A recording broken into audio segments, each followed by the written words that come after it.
like a scrimmage. The EGL got no limits. They said we ain't in the building, but tell the boys that we in it. I'm moving at my own pace, so please don't come for the race. My whole team moves like a train. I'm looking up, do you know it? I keep my whole team in focus. I'm on a mission to show it how we can grow and keep going. How we can grow and keep going. EGL is the illest. EGL is the illest. EGL is the illest. EGL is the illest. EGL is the illest. EGL is the illest. EGL is the illest. EGL is the illest. If your music is whack, we gonna tell you it's trash. Now hit that track and hit the laps. If your music is whack, we gonna tell you it's trash. Now hit that track and hit the laps. If your music is whack, we gonna tell you it's trash. Now hit that track and hit the laps. If your music is whack, we gonna tell you it's trash. Now hit that track and hit them laps. EGL is the illest. EGL is the illest. EGL is the illest. EGL is the illest. EGL is the illest. EGL is the illest. EGL is the illest. EGL is the illest. EGL is the illest. EGL is the illest. EGL is the illest. EGL is the illest. EGL is the illest. EGL is the illest. EGL is the illest. EGL is the illest. If your music is whack, we gonna tell you it's trash. Now hit that track and hit the laps. If your music is whack, we gonna tell you it's trash. Now hit that track and hit the laps. EGL is the illest. EGL is the illest. EGL is the illest. EGL is the illest. EGL is the illest. EGL is the illest. EGL is the illest. EGL is the illest.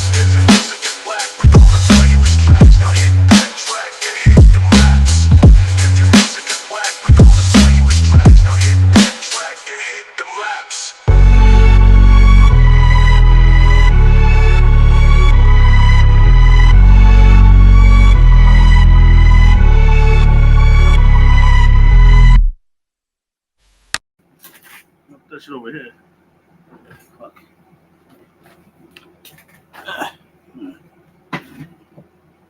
I got that shit.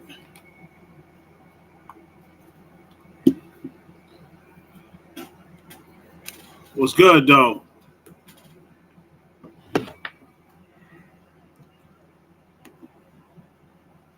Let's get a song on. While I wait. While I wait. Give me a second. I gotta set up.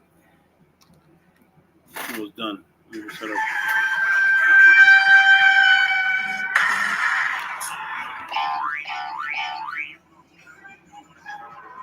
All right. Yo, what's good? Hit that like button. Hit that share button. I see 5 people. What's going on? Give me a moment. I want to get a song on real quick. I gotta get this shit started. Shit. 1 second. If I don't see your comments, I don't know. I don't know what to tell you guys. What the hell? Come on. Hit me on Discord if I don't got you. If I ain't got you on Discord, too bad.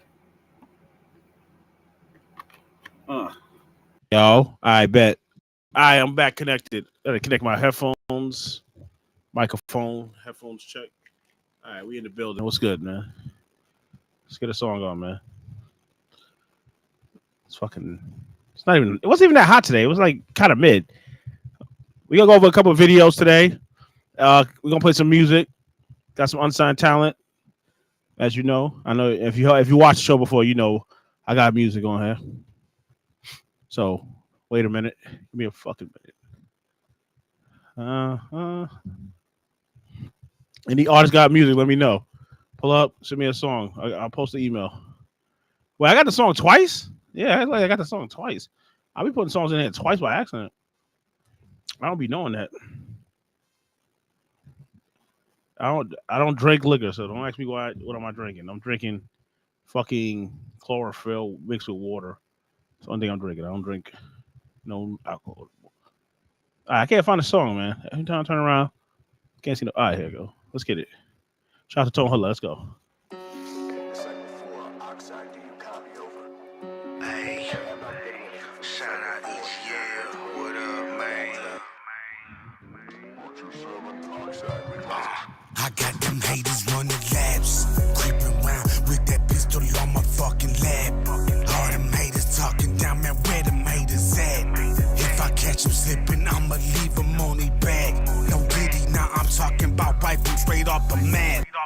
And if you're tripping, bitch, you might not make it back. Ayy, cook this shit up on these tracks, bitch, talking straight cracks. Yeah, been doing this shit since back then, talking 8-track. Look, if you ain't from round here, bitch, don't cross them damn tracks.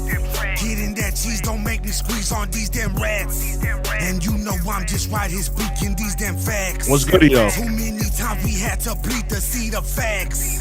But we changing that up, now Jesus, what we stack. I got them haters out there running fucking laps, while I hustle up and just stack up all these racks.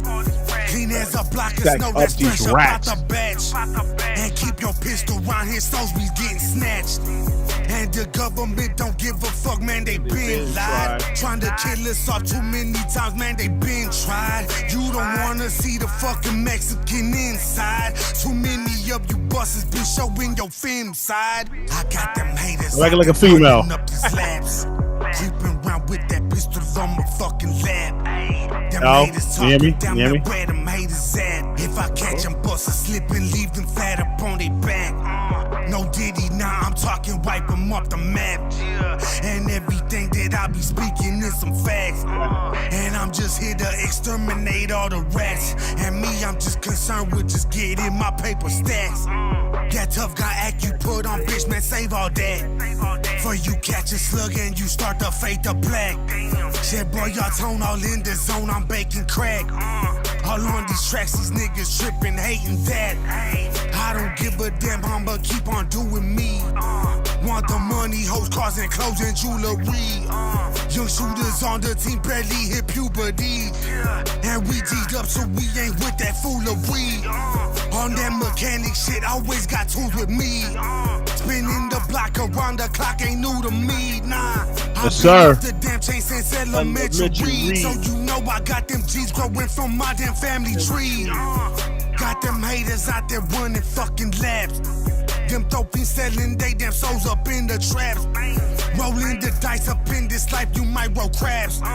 So I suggest you sit back, chill, and just relax. I got them haters out there running up these laps. Creeping around with that pistol on my fucking lap. Them haters talking down there where them haters at. If I catch them bust a slip and leave them flat up on their back. No Diddy, nah, I'm talking wipe them off the map, yeah. And everything that I be speaking is some facts. And I'm just here to exterminate all the rats. And me, I'm just concerned with just getting my paper stacks. What's good? EGL's in the building, episode 288, nigga. I'm pushing. I'm running laps on them. What's good? Yo. What's going on today, man? It's a Wednesday. Feeling good today, man. Yo, make sure you catch me on Twitch tonight. I don't know if you follow me on Twitch. I'll be on Twitch tonight. Oh, shit. That's in my fucking eye. Fuck. Got something in my eye. What the hell? This shirt, like, fucking, this wow. What's good, though, people? Oh. We get into it today, man. We got heard Diddy got off. You know, that's what's up, man. I'm live on YouTube. I'm multi-streaming, stupid. So any dumb fuck, I've been multi-streaming for a minute. The views have gone down. The algorithm is fucking up now. They changed the algorithm on YouTube. Because I was always getting over 100 at the end of the show. So, and I wasn't using Restream though. I was on StreamYard.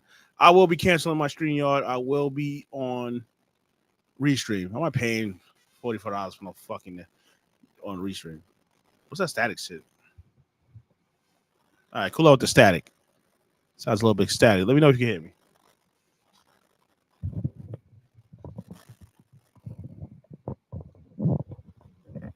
It's a bit staticky.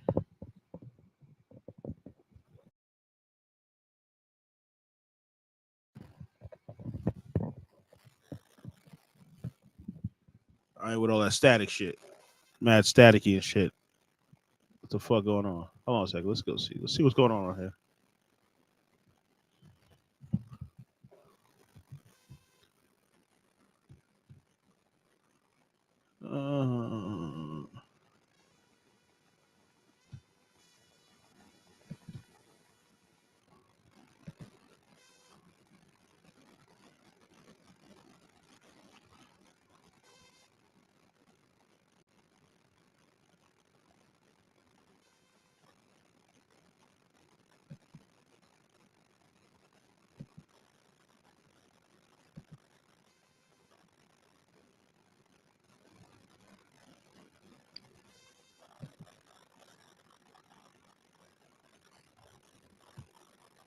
Where's my chatters?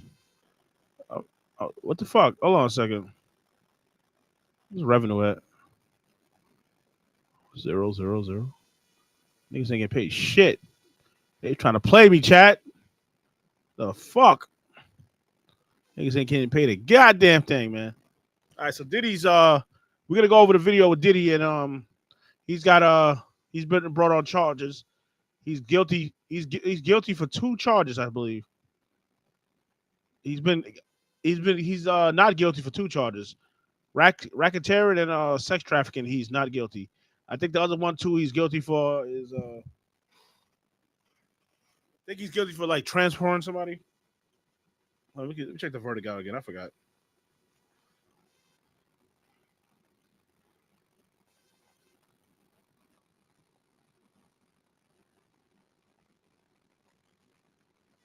The Diddy verdict. Where's the fucking verdict at? The jury and so on. The jury found Combs guilty on counts of 2, 3, and 4, and 5. That's wrong. He's not guilty on 2. He's innocent on 2. So I'm trying to figure out what the fuck. They just added it. Let me see something. He only got found guilty on 2 counts of transportation of prostitution and acquitted of the more serious charges: racketeering, conspiracy, and sex trafficking. All right, so he only got time for the transference, only for transferring the prostitutes and shit. No, trying to get some weird Diddy party going. Hey, homie, I check your video. Seems like you are new in Kick. No, nigga, I'm not new in Kick. If you fucking don't know that, I'm not new in Kick, my nigga. I've been on Kick, motherfucker. I've been on Kick for, I don't even fucking know. I've been on Kick for at least a year. Less than a year, but I haven't gone streaming like that. Most of my streams is on YouTube, so I'm multi-streaming on 3 platforms. I was on Facebook, but Meta be acting like fuckboys, so I stopped fucking with them niggas. So now I'm on X, even though they be banning me all the time, like some bitch fucking niggas. And they like to ban niggas, so that's good for them. God's good though. Praise God, guys. Shout out to my atheist niggas. I don't know. Atheist niggas. Well, atheist niggas is not devil worshippers. They just niggas that don't care about religion like that. Religion is a cult, man. But Diddy's free. Diddy's not free yet. So don't be talking about nigga coming home. He gonna be hitting the Harlem Shake out the courtroom. He got the baby oil splashed out. Nah, man. That shit ain't going on, nigga. Then we got niggas. Then we also got streaming niggas beefing. DDG said, "I'll catch you in the DDG versus the Reggie little nigga, Baltimore nigga." They claim I was banned from Baltimore. Well, somebody said that on GTA, but that's a long story. Bet your little motherfucker banned me from anywhere. I go, well, why the fuck would I go to Baltimore? What is in Baltimore for me to go to see? The fuck? No offense to Baltimore, but I'm saying Baltimore pretty much is like a colonial looking shit. I already deal with the hood. I'm good on that. Why would I go to another hood? That makes no sense. Who the fuck goes to travel to another hood? Unless you got some pussy over there. Or you got some nigga or bitch you want to go see over there. That would make more fucking sense, nigga. The fuck out of here. Now, Diddy gets out tonight. Baby oil party. Niggas will be sliding on the floor with baby oil. It's over. They gonna be doing baby oil laps. Diddy, he'll be hitting the Harlem Shake and shit. The fuck going on? Yeah, you call me a YouTuber. I guess I'm not really a YouTuber. I put myself more in the mix of a streamer, shit talker / asshole. I put myself in a lot of categories. So, is this fucking mic really making?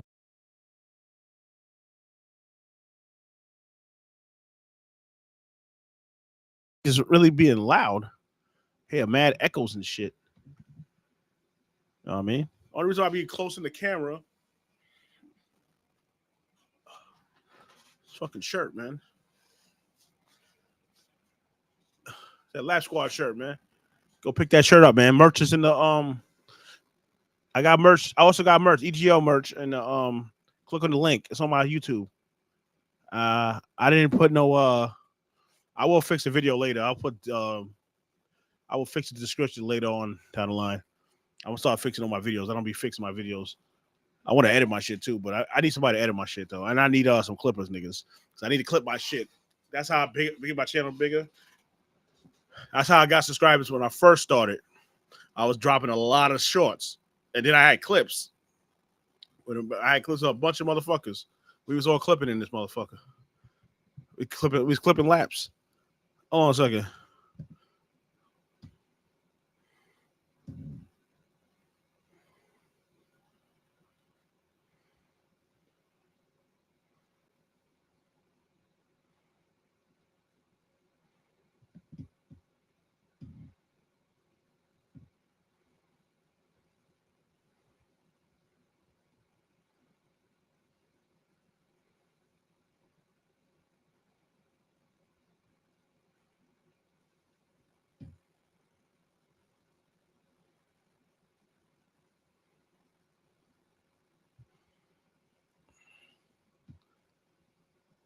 There's a lot of beef going on out here. They got beef going on with YouTube niggas. They got beef with streamers, YouTubers. Now, first you had the rap beef. That beef didn't do that much steam. The beef with Joey Badass and with the LA rappers. I guess nobody cared. I was listening to the shit. I'm a hip hop head, so you know, I fuck with the shit. I fuck with the little beef thing. It wasn't that popping. It wasn't that popping as the Kendrick and Lamar, because those are the mainstream niggas, which I thought that was a mismatch battle. And Kendrick Lamar does write his own shit. Some niggas say he don't write his own shit. Set your ass up. You know, these niggas always don't know. I could go Google you niggas and prove you dumb fucks wrong. Y'all always think y'all know everything, which I don't know shit. If you don't know certain stuff to say, I don't know. I don't know. Like if I ask somebody to tell me something about foreign policies or politics, I'm gonna say I don't know that shit. Y'all motherfuckers always acting like y'all know everything. Mr. Know-it-all motherfuckers. We don't know shit. Especially you don't know shit about what's going on in Iran. You don't know about the foreign policy in the country. So don't act like y'all be knowing shit. Y'all not even in politics. Like if you was in, like you did some kind of foreign job, like the guy Myron, he did a fucking job like that. He was a special agent, so of course he knows about the shit. That's why I watched him for that type of shit. I don't know. I'm not big on that. I'll play some of the videos, but my intakes on that shit, I'm not gonna do that shit. Sipping on this, I'm the type of nigga to eat healthy, not eat healthy, but I'll drink healthy, and I won't drink or smoke, which it doesn't defeat the purpose. I might as well go back to drinking and smoking again because I'm still like eating unhealthy, so it's pretty much fucking retarded. Out of on my end, that's pretty slow. Yeah, that's fucking slow. I've been trying to eat like less healthy, but I'm fucking keep breaking the balance. Next week I'm gonna try to double down on eating cheese. No more sandwiches. No more yellow cheese. None of that shit. I'm not eating none of that shit. No more greasy. Try to eat less greasy ass foods. Eat more towards salads and shit. Salad bowls, taco salad bowls, shit like that. No more fucking greasy ass shit. Trying to eat less greasy. But at least as long as it's not overly expensive. Because I was a vegetarian for 3 months. So I know it gets a little expensive. And I got a couple of unsigned talent pulling up. Know what I mean? I got unsigned talent music I'm going to be playing later on today. Not later on today, but soon. Actually, soon I'm playing music. I got a couple of songs. Let me know what you think. I got different styles of music. I got rap. I got singing, R&B. I don't know if I got rock. I'm looking for some rock artists. Anybody know any rock artists? Somebody rock artists out there, send me some music. Unsigned talent I'm talking about. Unsigned, nigga. Not no fucking sign. So I'm talking about when you got free range of your music. I can play your music with no copyright strikes, no bullshit. That's what I'm talking about, nigga. No copyright strikes, man. You heard? I'm trying to see where the hell's everybody at. If everybody's watching, who the fuck's watching? There's nobody watching on Kick. Kick got the revenue right here, but I ain't making shit. That's some bullshit.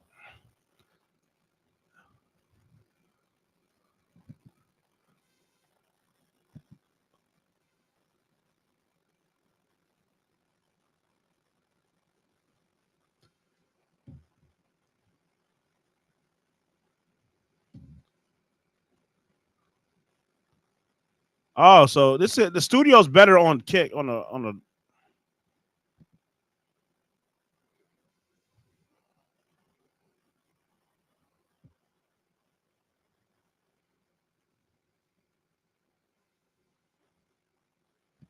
right, so I gotta break a lot of records to get popular on Kick. Oh shit! I gotta get real popular on Kick to break a lot of records. I am a chop nigga, man. Damn. I would say I was a handsome nigga, but I'm kind of ugly. No, but this table's like fucking annoying. All right, who's else on here? Leave a comment, nigga. Don't wait till I start playing music to start leaving comments.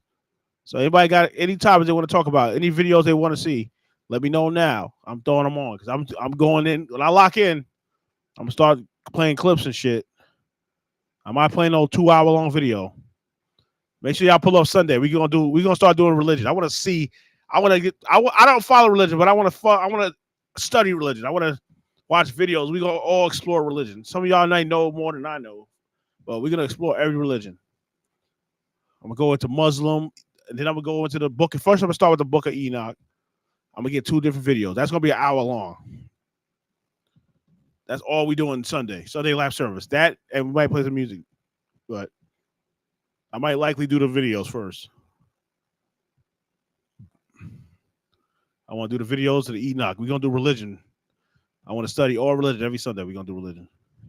So you don't like religion? I don't like religion either. I don't care. I don't care for it.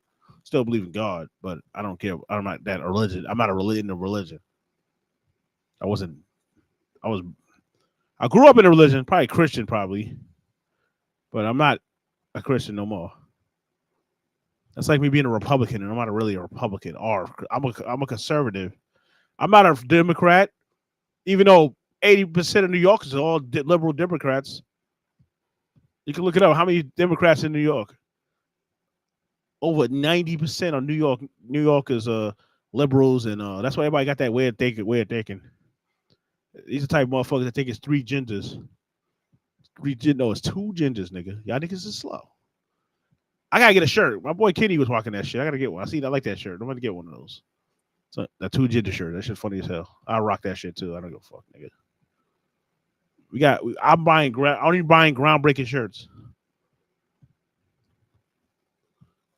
My give a shit meter is on high, nigga.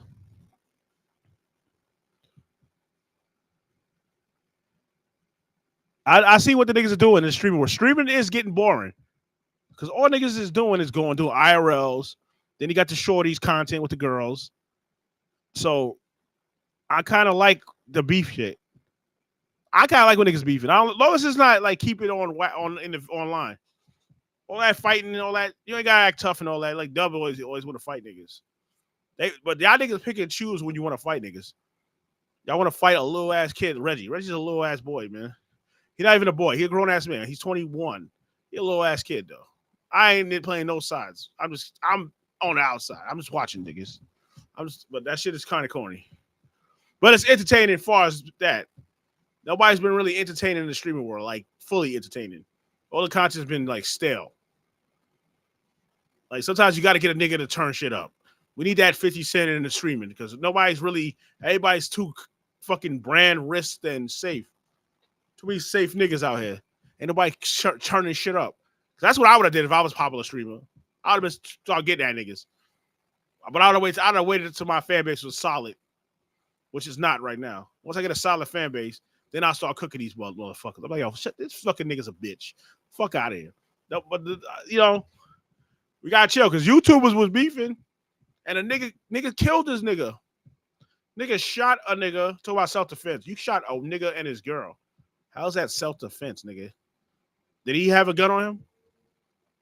You beefing off a YouTube beef. Like, it was that crazy. You had to take another nigga life. That nigga deserves life. I gotta check and see if that nigga got life for that shit. Because that for YouTube beef, that's what I'm saying. Niggas will take it to another level. Like, nigga, you could have fought in the ring. You could have squabbled one-on-one in the street. Like, you ain't had to shoot the nigga with a gun. You gonna shoot the nigga on the Vegas Strip? That's crazy. then try to plead self-defense. How you gonna say self-defense? Like, what, his girl and him gonna jump you? You shot him and his woman. You killed 2 people. So you deserve to do double life.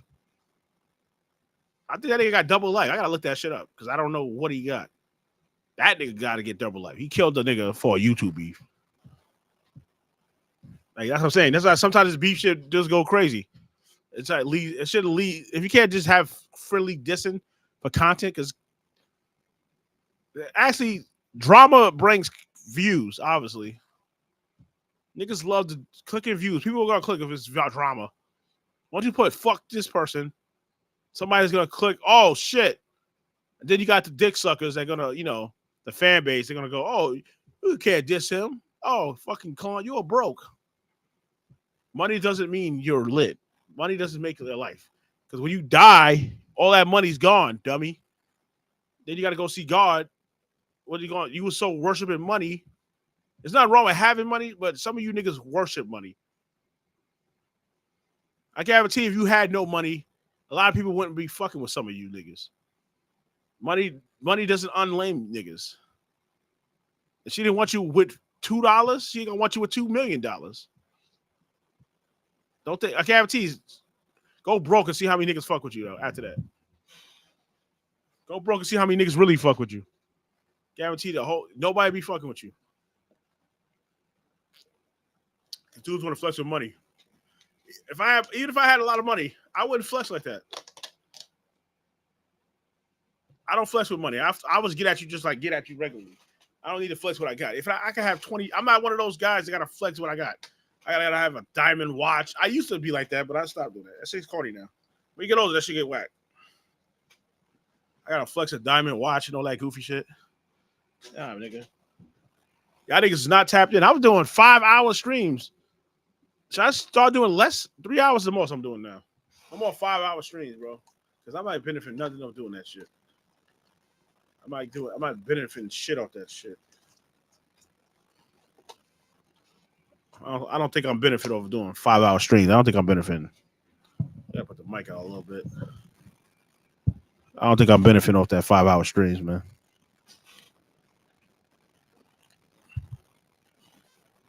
Yeah, we're gonna go over these videos in a minute.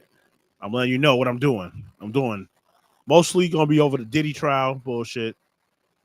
And I'm gonna do the streaming beef shit. I'm gonna give a rundown. Somebody's gonna do the rundown of it. So I don't have to go to click on 20 videos. We're going to get one person to one video. So I ain't got to be doing 20 videos and shit. Then after that, if I stay on longer, it depends how it is. If not, I'm out. I'm going on. I might stream on Twitch. Definitely going to stream tonight on Twitch. I think I should just use go to my other YouTube channel. I want to know how you put the other shit on here. Like,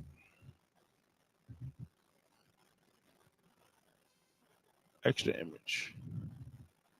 Trying to figure out how you put that shit on the screen. Like, how you put YouTube. I'm trying to figure out how you put your social media accounts on here.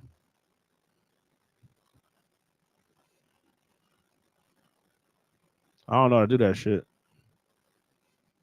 I'll put my social media accounts on this motherfucker. Dummy. My bad, guys. We will be doing Global Adventures again. I was planning on getting a camera. That's why I didn't do no Global Adventures. I know that I was getting had a lot of steam. I fucked up the fucking momentum with that shit. But we're gonna get back on that shit. We're gonna be doing it before the summer even ends.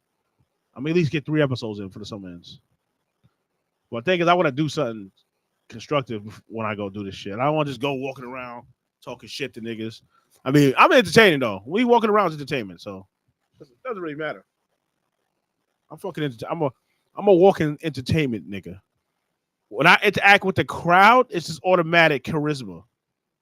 Like I'm a people's person. I'm not awkward around people. I just don't feel like dealing with them like that. I'm very introverted. I don't do nothing really. I don't go to clubs. I don't chill like that. All I do is stream. Live streaming my show, and then I stream on the video game shit. That's all I do. Other than that, I'm home chilling. Not watching TV or streaming. I'm very quiet. I don't drink or smoke, so I don't relate to a lot of people. Everybody else got to drink and smoke. Now I'm knocking for you what you're doing, but I don't indulge in that shit no more. I used to be that nigga, drinking, smoking, partying every fucking night. Trust me. I've been where a lot of you people was. And I'll let y'all live your life. I won't tell nobody what to do. If you want to party and be a drunk, yeah, be partying drunk. Hey, knock yourself out, nigga. I don't give a fuck. It don't bother me. Yo, you want to hear my song? Nah, y'all probably gonna leave. I hear my song. I ain't gonna play my song, man. I never rap again though. I never want to be a rapper. I like rappers, but I don't want to be one. I just stay in my lane. That's why I stay in my lane. I don't want to rap. I don't want to rap unless it's paying me. Unless I'm good at it and I'm paying me. If I'm trash, I don't want to do it. See, I know my limit. I know when not to leave shit alone. If I'm trash on the mic, I'll leave that shit alone, nigga. And I would never go on TikTok again. The only reason why I like TikTok is I was finding good artists. That's the only reason why I fuck with TikTok. Other than that, I did not like TikTok, nigga. I would not fuck with TikTok again, nigga. Can you hear me on the mic? The mic good? Yo. Who do you? My bad. Let me stop screaming. Nah, but TikTok was stupid. I ain't not even lying, bro. Meta was banning me. I was doing morning videos. I stopped doing morning videos on Facebook. All I said was get your lazy bum asses up. They fucking banned me. Fucking banned me for no fucking reason. And that shit was bullshit, nigga. I see a lot of people's beefing. The YouTubers are beefing now. All the speaker creators, like them niggas, I don't know their names. Ludwig, Ashby Golden, all them type dudes. All them niggas beefing. That's crazy. Let me put it in the chat. Let me go to Let me put it in X. Make sure y'all follow me on X. Is at Jamel Lewis 650. Follow me on SX Twitter. And add me on Discord. Is Global Mail, no space. That's my Discord. If you go hit me up on Discord, just don't be no fucking weirdo like niggas on Facebook. I got niggas calling me from other countries saying weird shit. Like, I'm not with the homo shit. Like, miss me with that. No disrespect to the LBGTQ niggas. But I don't rock like that, my nigga. So miss me with that fruity shit. Don't call me talking about I'm alone. I don't care if you're alone, nigga. Go get you a dog and go play with that shit. Get the fuck out of my face with that bullshit, nigga. Go fuck about your damn dog. You alone, nigga. I had to get at this nigga earlier. I said, nigga, what the fuck are you video calling me? I'm on my way to work, nigga. Go hit some fucking lonely laps. You lonely, go get reacquainted with some fucking laps, nigga. How about that, bitch boy? Fuck wrong with him? Oh shit, my bad. Oh fuck. You see the space in that shit? That beat was hard, right? I bet I got a copyright strike for that beat. You see the way the sky was looking? That's hard. That's gonna be my new intro. That shit was hard though. Don't front. That shit was type hard. I ain't gonna lie. That shit was hard. That shit was hard as fuck.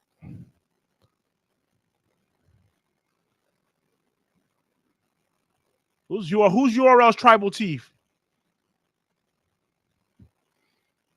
Lloyd Banks is a top 5 rapper. I don't care what none of you niggas say. Nigga, Lloyd Banks don't get his flowers enough. Niggas be hating.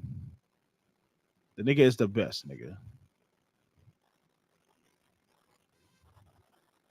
Oh shit, I gotta go over that. Oh, I want to do that feminist. Why is everybody always argue? Why is always somebody niggas always debating with feminists? I don't understand it.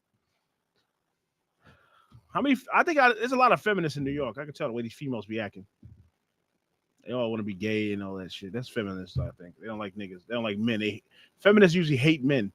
Oh shit, I'm getting more followers on Twitter. That's what's up. Good luck for following me, guys. I appreciate y'all, man. Yo, I can't wait till we build the audience though. We gonna turn the fuck up though. I promise you. Add me on Discord though. We gonna do Discord calls too. So make sure you follow me on Discord. It's gonna be funny as fuck.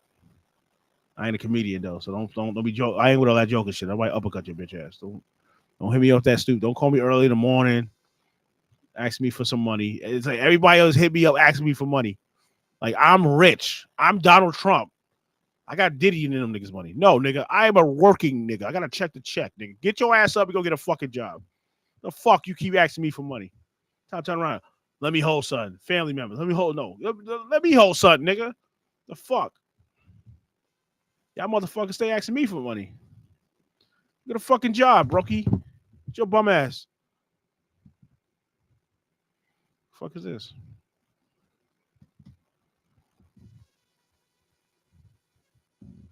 Yo, what's up? Not much, chilling. I'm trying to figure out why. Yeah. What's going on? What's going on? Naquan Parker, what's up? They got the whole full name. What the fuck? Nigga, mad government. I gotta get some music on in a minute. And all you artists, y'all don't be pulling up, man. That's why I'm not playing your shit no more. Y'all niggas don't want to pull up. Fuck it. I'm not playing your shit like that. I'll play McCollum because he pulled up a couple times. I didn't know, but I didn't see his comments. I can see your comments. Why can't I see nobody else's comments? I said I can see your comments. Niggas left me on X. I be trying to be nice to you, weave warrior bitches, but y'all bitches got to stop being nasty. Like, especially y'all think y'all fly with your whack ass. I will snatch that whack ass wig off, bitch. Acting like you hot shit. You got design on. Okay, you special. You got a foreign fucking French nigga shit on. Fuck out of here. That nigga's a bozo. You kidding me?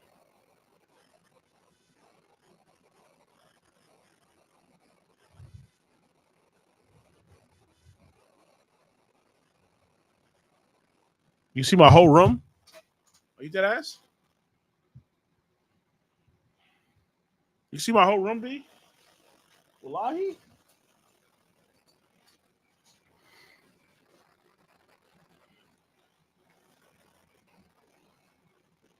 You see my whole room, bro?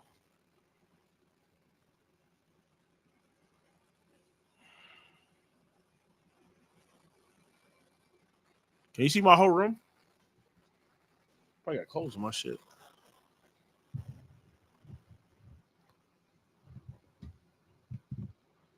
What you mean you can see my whole room?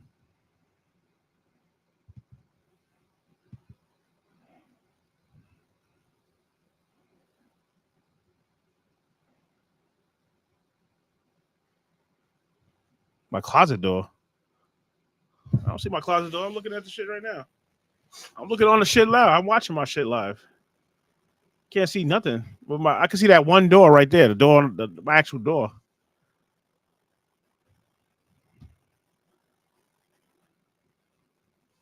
I tell everybody, anybody do content, just do the shit. Don't ever ask what you got to do when you move the curtain near the door.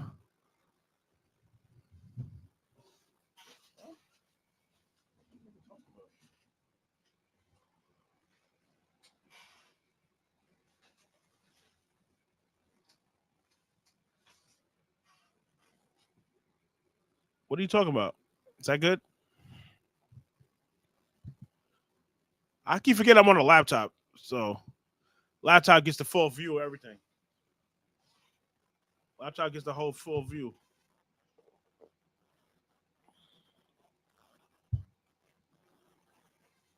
All right, since I got 9 in here, who the fuck is 9?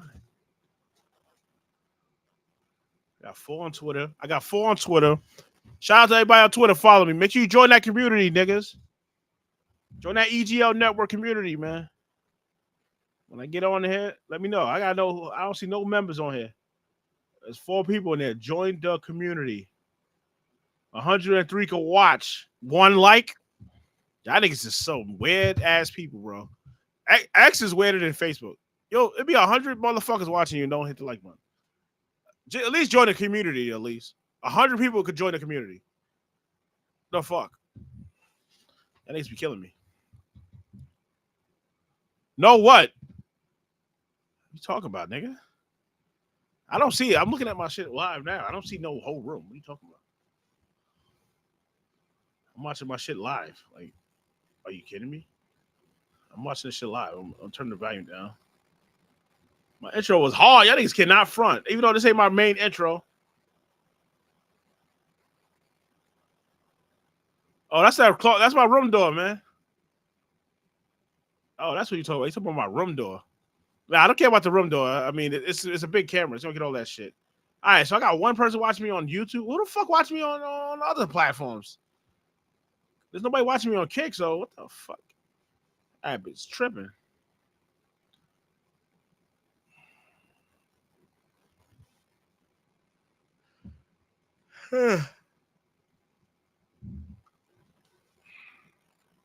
Oh no, I don't care about that. I'm not tripping about that shit. I ain't gonna lie, yo. Yo, Kick be having some loyal ass supporters. I be watching some of the shit y'all be watching. I'm on YouTube right now. I can see the whole shit. I'm looking dead at it. I'm watching on my phone.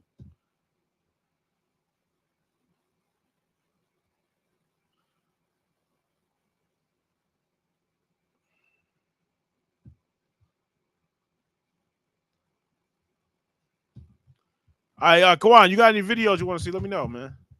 When because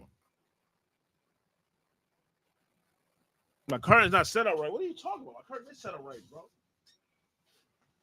What are you talking about?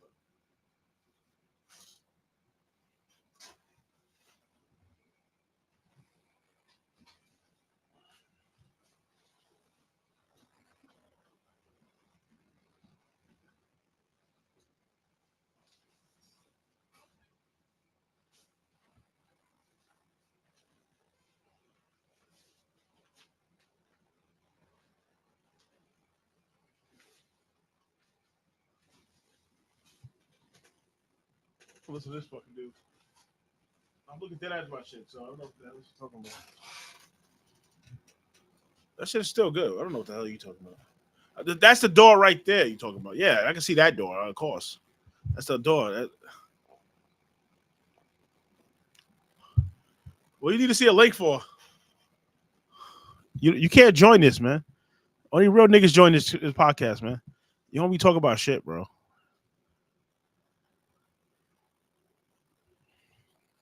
All right, hold on.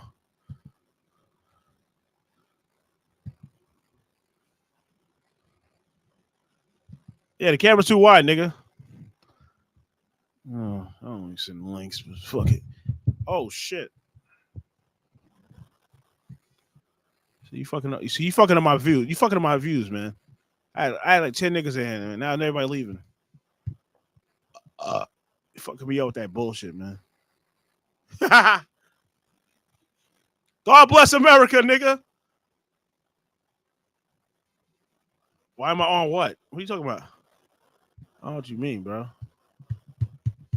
Oh fuck. Yeah, my mouse is jammed up or something. Oh, here you go. Well, you say you want to join the live? Let me get a song on first, man. Let's get a song on, man.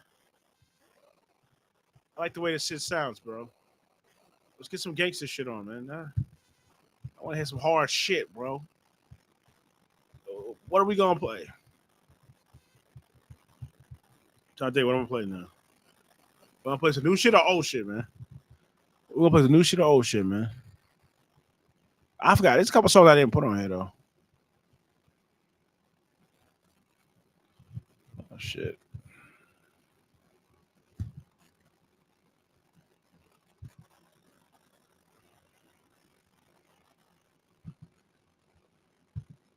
I don't think I blocked somebody.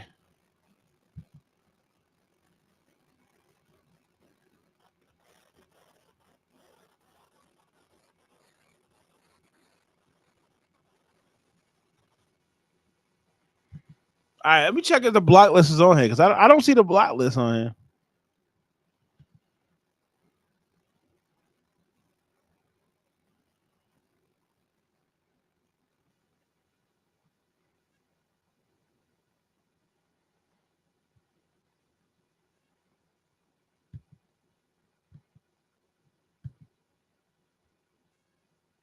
I don't see nothing on here.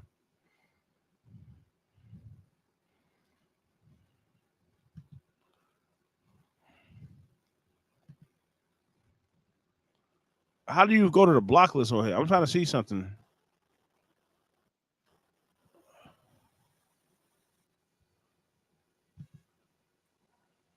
Yo. Hello?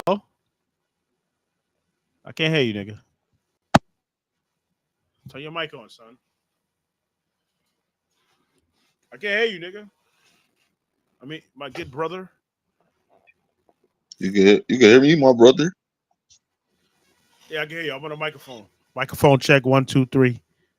Yeah, Oh, what's it's my up? headphones, bro. My headphones only working for some reason. I don't know. I can hear you talking, dude. Quan. What's up, though? A glitch You break it up again, huh? What, say that again? a little bit. What? It's all me, man. It's about you. What the hell? Shit, glitching when niggas start My joining. niggas bitching about what? Where the fuck you go, nigga? Oh, God. Let's go. This nigga's Mr. Why he say that? Mr. Certified Ugly. Y'all niggas ain't built like me. Y'all niggas ain't built like me. Look, y'all was thrown to the wolves. I was raised with them. Y'all ran off on y'all plugs. I went and made my plays with them. You snaked your homies for a re-up. I helped my homies get one. You crashed out about a bitch. I did it for the money. You went talking to them folk. No. I turned the sun. You niggas ain't built like me. I'm just being honest. I got all of my words. I don't need no ghostwriter. You gon' visualize this pain. Even if your ass was blinded, I hate impatient. It should've been my time. But where I'm from, they not fucking with me. Cause my music one of a kind. If my city had an award show, I'm 5 years best underrated. Still yelling, ooh, we gang until all my niggas ain't built like me. Hell no. y'all niggas ain't built Like me. Niggas ain't built like me. Ain't hard to see. It ain't hard to see. It ain't hard to see. Niggas ain't built like me. Hell no. Y'all niggas ain't built like me. Like me. Y'all niggas ain't built like me. It ain't hard to see. It ain't hard to see. It ain't hard to see. I've been down. Don't get fucked up. Don't make no sound. I know what's wrong. I know what's right. Don't play no games. You gon' lose your life. Yeah, get out your body. We sending them shells. Lil' bro just got a back sent through the mail. Can't hide from no pussy. I'm running from 12. They hot on my trail. Still making me sales. No money for commissary. Your bill. Bitch traded up on me. Oh well, get folded like a soft shell. You a bitch, nigga ain't hard. Moving stuff nicks to hit licks. Carter told me I was moving just like a dickhead. Lost loved ones all years. So fuck a bitch, cause all my feelings been dead. You tryna kick her with no shoes on. I'm stacking paper to that blue gone. You talking big boy, move on. Cause you's my friend, take my cologne. Like me. Y'all niggas ain't built like me. Y'all niggas ain't built like me. Ain't hard to see. It ain't hard to see. It ain't hard. Y'all niggas ain't built like me. Y'all niggas ain't built like me. Stop your shit up, man.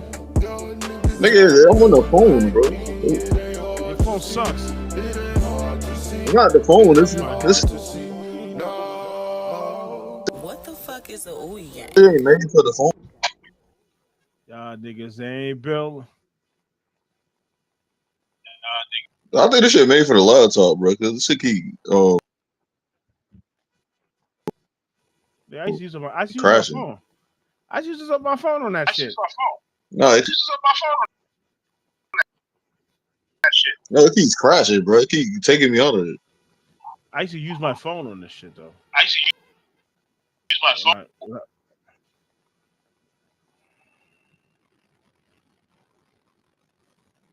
yeah, I was using my phone. I got more followers when I used my phone actually.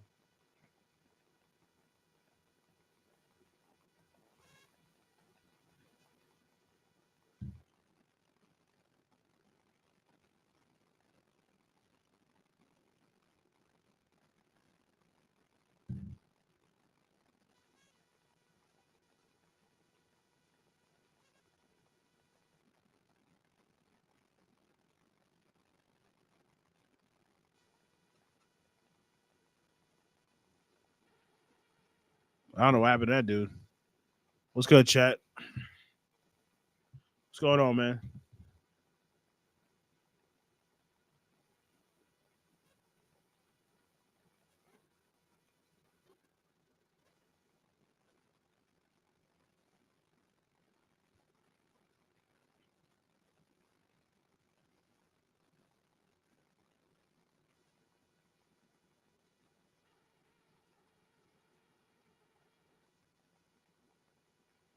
Yeah, nobody want to hear Jim. Yo, little niggas want to hear that bullshit, Jimmy. Get your ass off the stage, nigga.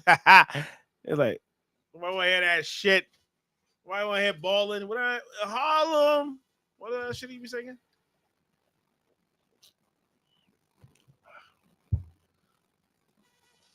Wait till the hour.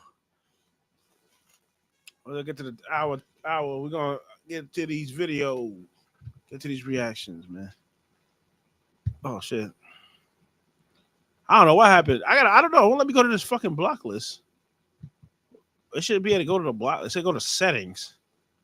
Well, settings on what though? This shit is stupid. I don't like this shit.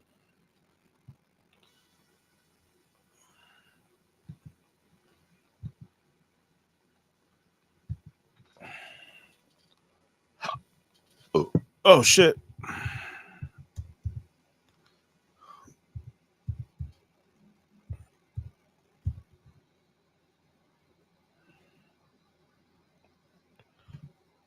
I gotta play some more shit. Hold on.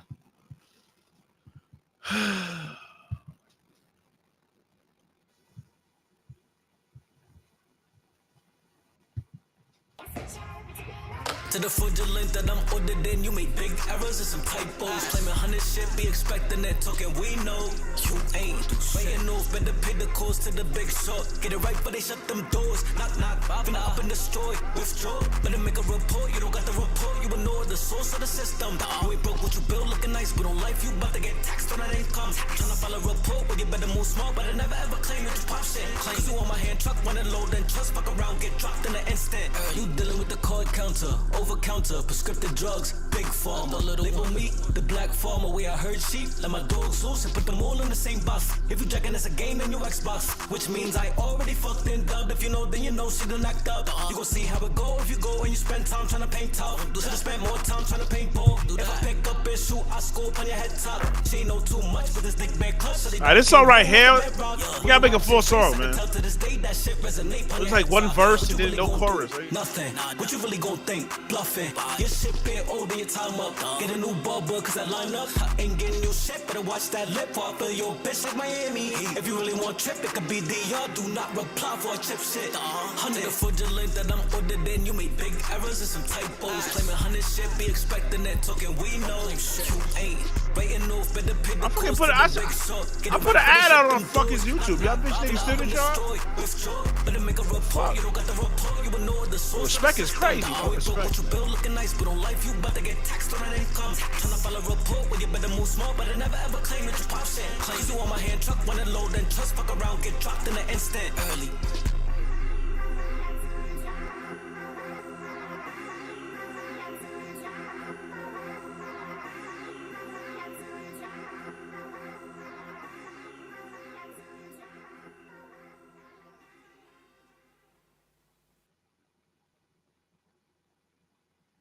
Yo, I'm back, man. Egl Network, episode 288.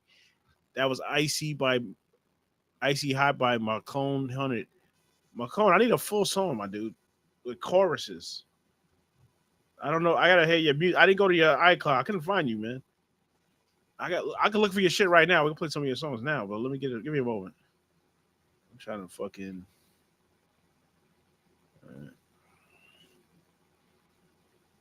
Shit's crazy.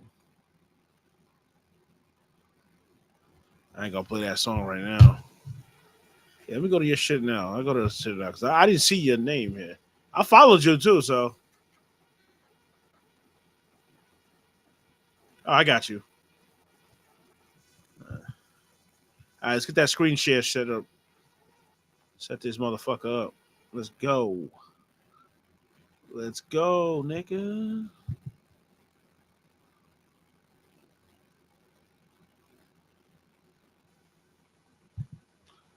They don't have that setting on this shit. Screen share, nigga.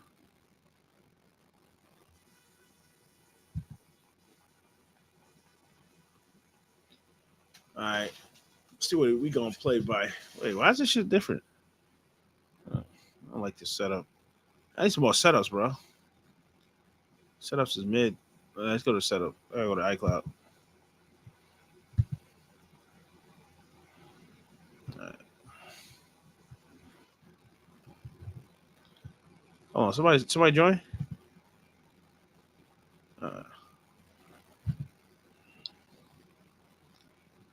Yo, what's good, man? I don't know what's wrong with John. This John mess up. I'm gonna just like, you know. all right, yeah, let's play this McConan songs, man.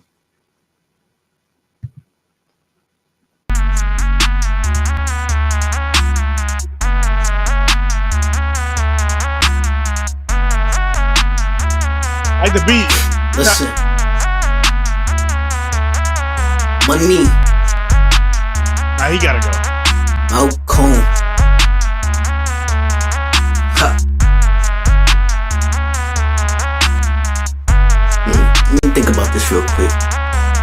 I'm the type of problem to take you out the equation. Equating the stupid stacks, I've been waiting to push them back. I be pushing all in your bitch, you look stupid touching my shit. I be dumping out my whole clip, the target could be your clip. I'm lethargic to your bullshit, don't force me to bully shit. Your artists ain't no bullet time, they eat dick for a pastime. Famous or not, I ain't shooting my shot, but I'll shoot up the spot. If you thinking you hot, I am selfish, I don't give shit. You act but you don't do shit. Need help just to act tough, you'll never see an Oscar. The only type of green you touch is spelling out Oscar. Your bitch a big yellow bird jack and she ain't Rasta. I see red, see you dead, I see dead. You know I'll let that song. That song's not it. Level up your summer projects with 4th of July savings on top brand cordless power tools from the Home Depot. Whether you're working on a fence, a planter box, or a new workbench, get the power and runtime you need with the Ryobi One Plus 18-volt 2 tool kit from the Home Depot for only $99 Really, plus nigga? $139. Get 4th of July savings on the cordless power you need to make summer projects easier than ever. Right now at the Home Depot. That's wild. All right, come on, McCall. You gotta go on. You gotta come through, man. What the fuck's up? That last song wasn't it, man. Let's see what this guy. So what's up with this one, right? Let's check this shit out. it ain't simple, but it's easy. Believe me till you see me. Now you see me, now you don't. I have simple ones in life, like flame on my exhaust. Your pussy with the force, no more Skywalker. I'm still Vader with the saber. Pick and choose, you pick, you lose. I bet she lose, nah, that's a loss. Cause to me, bad bitch don't ever mix with the reverse. I set the tone and the example, like I ample ways to make you pay. But revenge ain't revenue. As for my dogs, let them looser than your pussy. I'm too clean for you to book me in my library. Educated, keeping cherries penetrated. Pending paper demonstration, watch it pile up. Miles up, sky high, you a hot scar. Wow. I was aiming for the moon and shot a star. I was waiting for the rain, but I found snow, so watch your step. Hating stronger than your love, that's probably why you hold your breath. I be breathing, yawning, yelling like a newborn in the belly. Once I pop out, dropouts. Class in session, the professor, my profession. Lesson 1, while you reaching, I was stretching. Recognition legendary, keep them guessing, really sketchy. But between me and you, I control. Lesson 2, typically, lesions heal in the week, but somehow I'm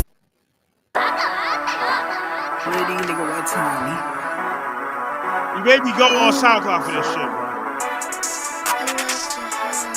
Keep it real, bro. You gotta get right. If you ain't know by now, I'm about bread, paper steady. You gon' learn me any day. I got lead for your heady, and your baby mama ready. Your new shorty, she ready. Your ex bitch, you're too ready. Your mother also ready. Stupid grandma look like honey. I'll take it if you let me. Your sister, daughter, nieces, they hit like New York pieces. I had to let you know before I really come to crease you. Even if you ain't ready, everyone else ain't ready. So test me on the daily by my dolly while your bitches checking for me. They all ready for the honorable air, but honestly I do not care unless they playing with this shit and ready for some dick. Hating on the kid, I'm hailing on you with the pistol grip. Hell nah, y'all niggas not ready. Like gon' flash, so you think he left me? I'm gon' eat even if you're not ready. Think for dinner, I'm all for chatty. Think real hard cause they don't move heavy. Pay the cost if you think you sturdy. Send 2 shots and I bet you birdie. Early family searching, worried, hurting. Bye. Come to me on first priority, and honestly I'm cancelled in this culture. I'm not playing with these vultures. It's a massacre, vulgar, apocryphal. I'll toast you. I'm prodigal, I've told you. And I know no one coding about nine, about bread, paper steady. You gon' learn me anything. I got lead for your heady, and your baby mama ready. Your new shorty, she ready. Your ex bitch, you're too ready. Your mother also ready. Stupid grandma look like honey. I'll take it if you let me. Your sister, daughter, nieces, they hit like New York pieces. I had to let you know before I really come. Alright, that's enough, man. What y'all think of that song, man? Leave a comment. I don't know what the fuck to think of that shit.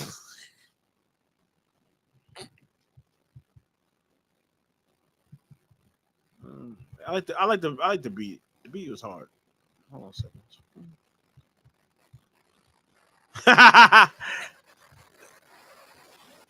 Tomatoes. Yeah, I'm on SoundCloud, so I'm trying to see what the fuck. Why do you make me go to SoundCloud for this shit? Like, I thought you were gonna have some heat on here or something.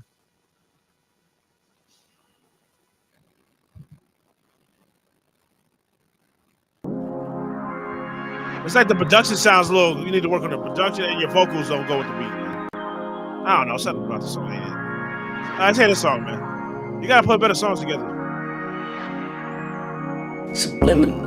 I don't like subliminals. Money in the air, in my will for the funeral. According to the will, snow moving, had them fuming, bro. These niggas be trash, have them hiding how they feeling. They confused, they think they winning off the sinning. I ain't with it, I be killing, but my dolly, I be saying, have them thinking how. I thought they knew that I was one. I thought they knew about my life. They think they doing something right. Well, we gon' sort them now. Shuffle up the deck, ho. Pull up, give me neck, ho. Who's above the rest? Cut the chat. You should know by now. I ain't with the tough talk. I change it real quick. Don't take shit from no punk bitch. Nigga, we could shoot it now. I ain't think so. Figured you just think slow. Quicker than the blink. I'll be in your girlfriend pink. She be thinking her decision. Where your cut come with precision. According to the doctorate, I'm not here to doctor shit. Here to live my life, and I'm gon' tell you I ain't sweating. I'm just building. I ain't feeling how you feeling. Come to me, I'm quick to feeling promptly. Say you spilling all your feelings, and I have a proposition. Won't you worry about the bag, ho? Tell me why you mad. Why you on my ass when you can't even match? To me you seem like trash. On my DJ it's a Sunday, I could drag you to the side room. I ain't with the side talk. Try me better dog bark. Time to get your dog park. Tell you right now, ain't no more trucking through life. I chuck the dirt the same night. You can't be from New York rapping like that. Now is the time to book your getaway with Norwegian Cruise Line. Experience more at sea when you sail to the Caribbean. This isn't just a vacation, it's a chance to experience more, like exploring hidden beaches and diving into crystal clear waters. Plus, with NCL's More at Sea cruising package, enjoy a limited open bar. Did we mention kids sail free? Visit ncl.com, call your travel advisor, or 1-888-NCL-CRUISE. Norwegian Cruise Line. Ships registry the Bahamas USA. Restrictions apply. I've never been on SoundCloud. I've never been on SoundCloud. The world's most unique and creative commercials on SoundCloud on the Ocean Casino Resort this summer. Beatles, Zeppelin, Doors by Magical Mystery Doors.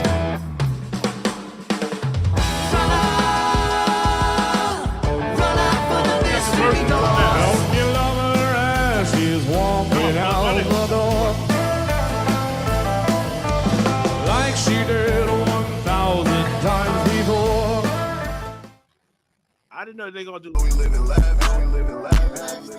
I'll give you another chance, man. Last 2 songs was fucking trash. Still got a lot to learn. That's garbage, man. 3 out of fucking 10. Now hold up. When my sticker fan get bored up like I dropped out, get caught up. I learned a lot now. 10 toes touch the ground. That's a loud spark from a loud way. Easy touch road, that's a front road to the stunt show. Dirt bikes spinning ATVs. No more life like an MTV. See, I hope you don't envy me, cause I'm all love and I smile back. Say cheese if it's big green. Relax. Say cheese if it's big green. Kimber Flash, that's a magazine. Post up and get heartbeats, let my heart speak. I love them birds, my banana peak. Boat rock to the hammock rock. It's SoundCloud. I ain't gymming up. But in jelly, get play your off the ground music, dog. You know, I ain't seen enough. I need to go wet, then I'm all set. I won't forfeit this 100 world. And I'm palming that. Palm trees with the summer pack. My season, she dropped leaving. Stop speaking, I'm not deceiving. Slow for that. A thoroughbred till I'm burrowed out. Buried in what you brag about. 10 toes just the ground. That's a love spot from a love wire. Touch road, it's a front road to the stunt show. Dirt bikes spinning ATVs. No more life, look at MTV. See and hope you don't envy me, cause I'm all love and I smile back. Going on what I'm dealing now. No doubt, that's a lot of go. She got the curry full. Dutch pot with that gas stove. Shorty flame with a mean pot. Pick the pot, call the eye roll. Thank God for that bubble butt. Betty's East in the kitchen. Penny self and I'm dishing out for the dishes done. Clapping that till my hands hurt. Think she done put in more works. Handyman with that wood shot. If a woodchuck could chuck wood, then that woodchuck right here giving head. Cause I can't get crowded.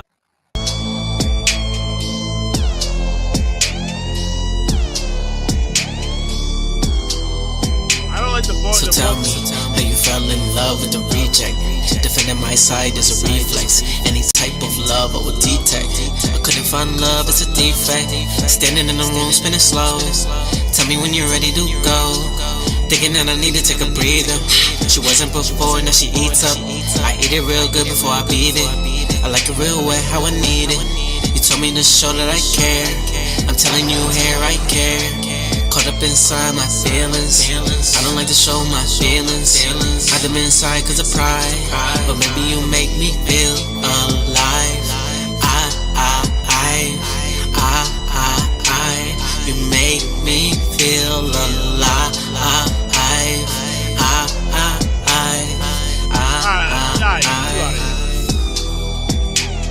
I really want you now. Alright, what the fuck was that, man? What the yo? You serious? Yo, my nigga. What the fuck is that? Yeah, you gotta get some fucking laughs. Well, no offense, my man. What the fuck was that? Was you singing or was that R&B? I'm the. All right, man. I'm done. I don't know. Now I gotta go. I gotta go. I mean, leave a comment if what you think of that song. It's me. I'm not. No. Where's the songs that you sent me? Like, where's the other stuff like that? The song, like when you conduct a song, it seems like you don't put a full song up together. Like it has no real concept on the song. It's just a song. I don't know. There's no chorus. You just rapping, and then your vocals is I don't know if you're using auto tune. That auto tune shit ain't for everybody, bro. Everybody can use the auto tune, thinking they sound fire. Everybody don't go with auto tune. That's why the game is trash now. Everybody's using auto tune. Everybody's singing like rap. Just rap, and you probably sound better. Just spit their bars, nigga. What the fuck? It's just crazy, bro.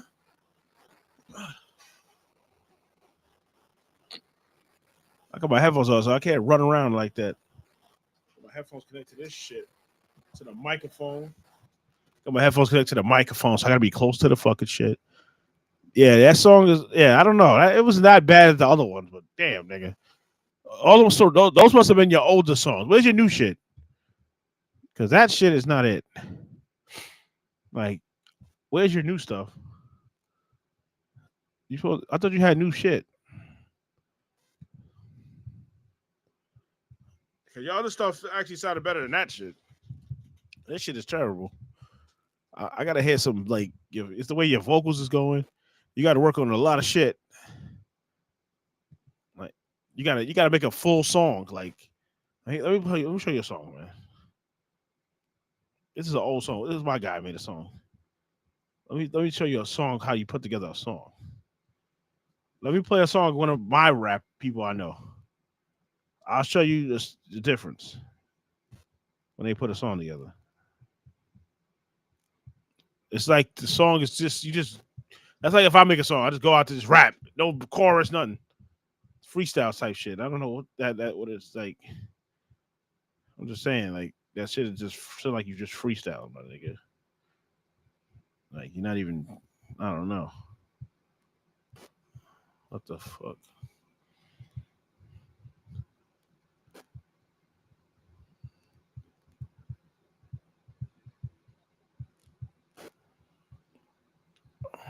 What's my guy at?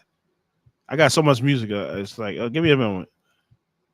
I'm just gonna show you the difference of people when I play music. My people do music. A lot of y'all niggas gotta learn. I understand everybody. It's a new style out with that singing and that Dirk style. I think that style is kind of played out, in my opinion. Like everybody does it. Like there's nothing. No, everybody does the same shit. Niggas gotta be original, bro. Everybody want to be Lil Baby and all them niggas. That's how everybody sound. Like auto-tune, singing melody, rap. No, niggas get in a mic and spit some bars, nigga. Oh, fuck, nigga. Let's play Lights Out. There's Ace right here. Lights Out, man. Show you a difference. Yeah. Say. You know, there's some rare shit right now. I'ma just let it go. Living in the fast lane, the money it varies. Shorty wanna get married, but thought of that is just scary. She want me, but I be on the grind. I want her body and her mind. These hoes, they jock me for my time. Get about that. Oh, my bad. Chase, I'm about that. Maneuver underhand like a palm the mouse pad. Fuck a clout trap, I puff a loud pack. You all about the smoke more than me, I doubt that. I'm the rapping Nate Dogg. They saying my hook is lit. Just off of eye contact, I already took your bitch. I roll with a crazy crew, don't give a fuck if you sane. Money over hoes, don't give a buck to you dames. My team get the bag, I don't fuck with you lames. Tell Flex, drop a bomb like I'm give a buck to you dames. They try to cancel me like, what the fuck is you saying? Shorty on that bullshit, find another boot thing. Dollar bills, shuffle this change. I'm the goat in the court, the fans don't give a fuck if you playing. She still sounds better than that shit. I need to be sensitive. If I said you not about the bag, bitch, I meant this shit. I'm really not the one you wanna get demented with. It started with me. If I wanna end this shit, hitting little skeezies in their Yeezys when they see me like they need me. Get the money till it's knee deep. My thoughts projecting 3D. Strike them out like Cece. Need a bad gal like Riri. Nothing but smoke to the brain. Everything you touch gon' change. Grinding and we hustling around the clock. Customers, they lining up around the block. Women, niggas attracted to the lifestyle. One false move, nigga, lights out. Beast on the mic, motherfucker better recognize. Still hating, step aside. Spraying vermin like pesticides. And I got your bitch in the stomach in my crib, having sex inside. Hit it, then I'm gone on to the next goodbye. Take words and I bend them to the undergrounds where I send them.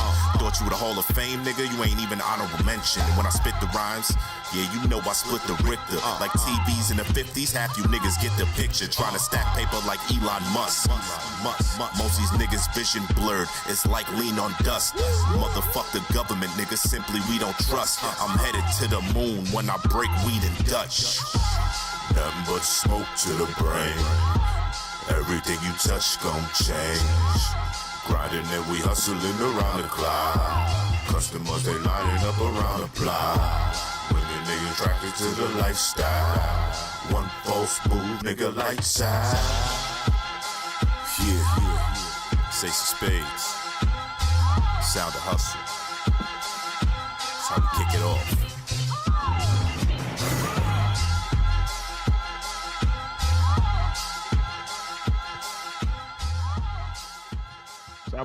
Stop playing with me, bro. All right, let's get to this shit, man. I think it's a game. All right, let's get an old song. That's old Kenny shit. TNT might fuck with your psyche. Staten Island got niggas just like me. Loaded up clips, gunfire excites me. Fuck you, fight me if you don't like me.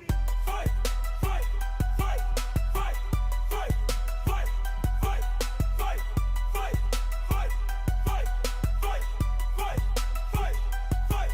We can run the face square up, but don't run no. You can try and hide, I'ma take you to gun show. We known for ice grills, good weed, strong pills. Leave you covered in blood like Edge and the gang grill. It's not even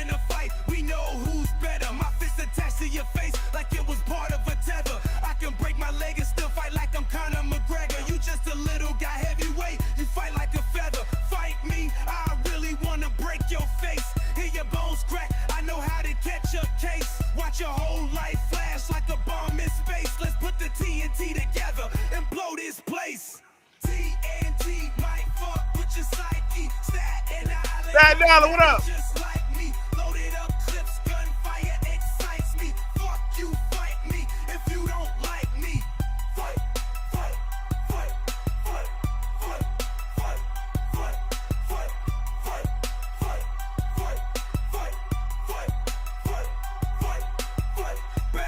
Motherfucker, shoot till it's empty. Break his fucking back. Use the body as a set piece. Not built like me, more like little Bo Peep. Meet me on the block, I'll be your nightmare on Elm Street. Any girl I want, I can make her my wife. You talk, sit to my face, and you'll get to meet my knife. Whoop, whoop. Come up from behind, catch your elbow to the face. I ain't playing with you, G. Your soul is about to be in space. Like I told you before, homie, now it's your ass. You don't have what it takes, so you shall not pass. Can you feel the wind? Do you see the grass? Just stay right there. I'ma hit you with a final flash. She might fuck with your psyche. Staten Island got niggas just like me. Loaded up clips, gunfire excites me. Fuck you, fight me if you don't like me. Fight, fight, fight, fight, fight, fight, fight, fight, fight, fight, fight, fight, fight, fight, fight, fight.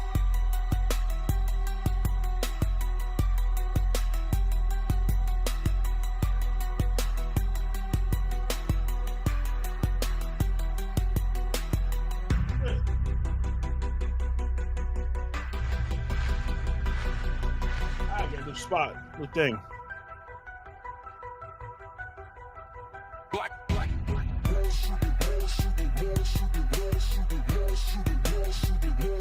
Like me.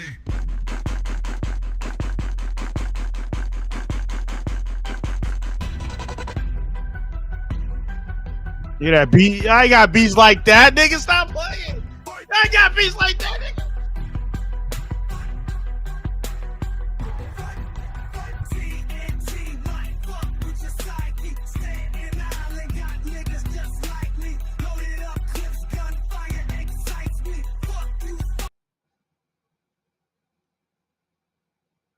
Yo, what the fuck happened, son? Yo, B. Some bullshit. That's Kenny J right here. Get another song by him. Come on, man. He got hits, man. Yeah. It's not a, it's a one verse thing. Not a full song though. It's called Hot Sauce. Kenny J, what's good, man?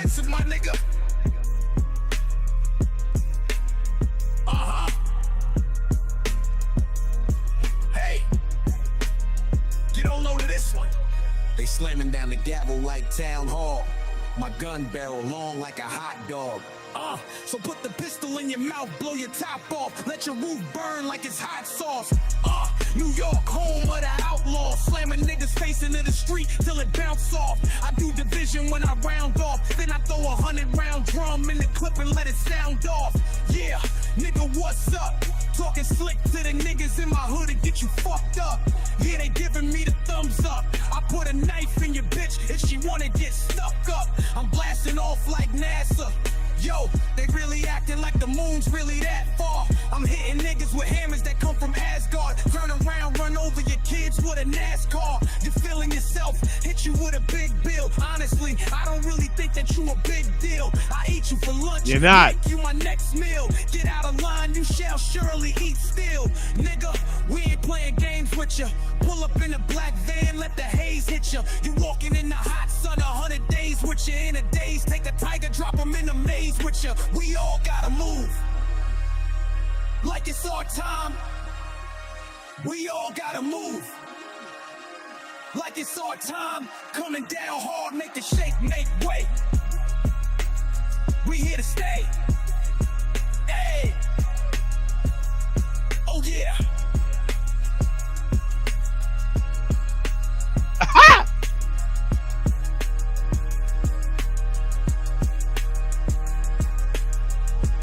Kenny J, Hot Sauce. Come on, man. Got the heat, man. Stop playing with me, bro. Egl Network, nigga. I got niggas that will cook one of you niggas, man. What the fuck are you talking about? I told you I didn't bring my. Yeah. I didn't bring the rappers out. I got these. This is a body rock. Kenny J with another one, Body Rock. This is your body rock, let your body rock, let your head bop, let the bass line rip through your body, ma. Let your body rock, let your head bop, let the bass line rip through your body, ma. Let your body rock, let your head bop, let the bass line rip through your body, ma. Let your body rock, let your head bop, let the bass line rip through your body, ma. Yeah. Yeah. Yeah. This is a body rock. Yeah. Yeah.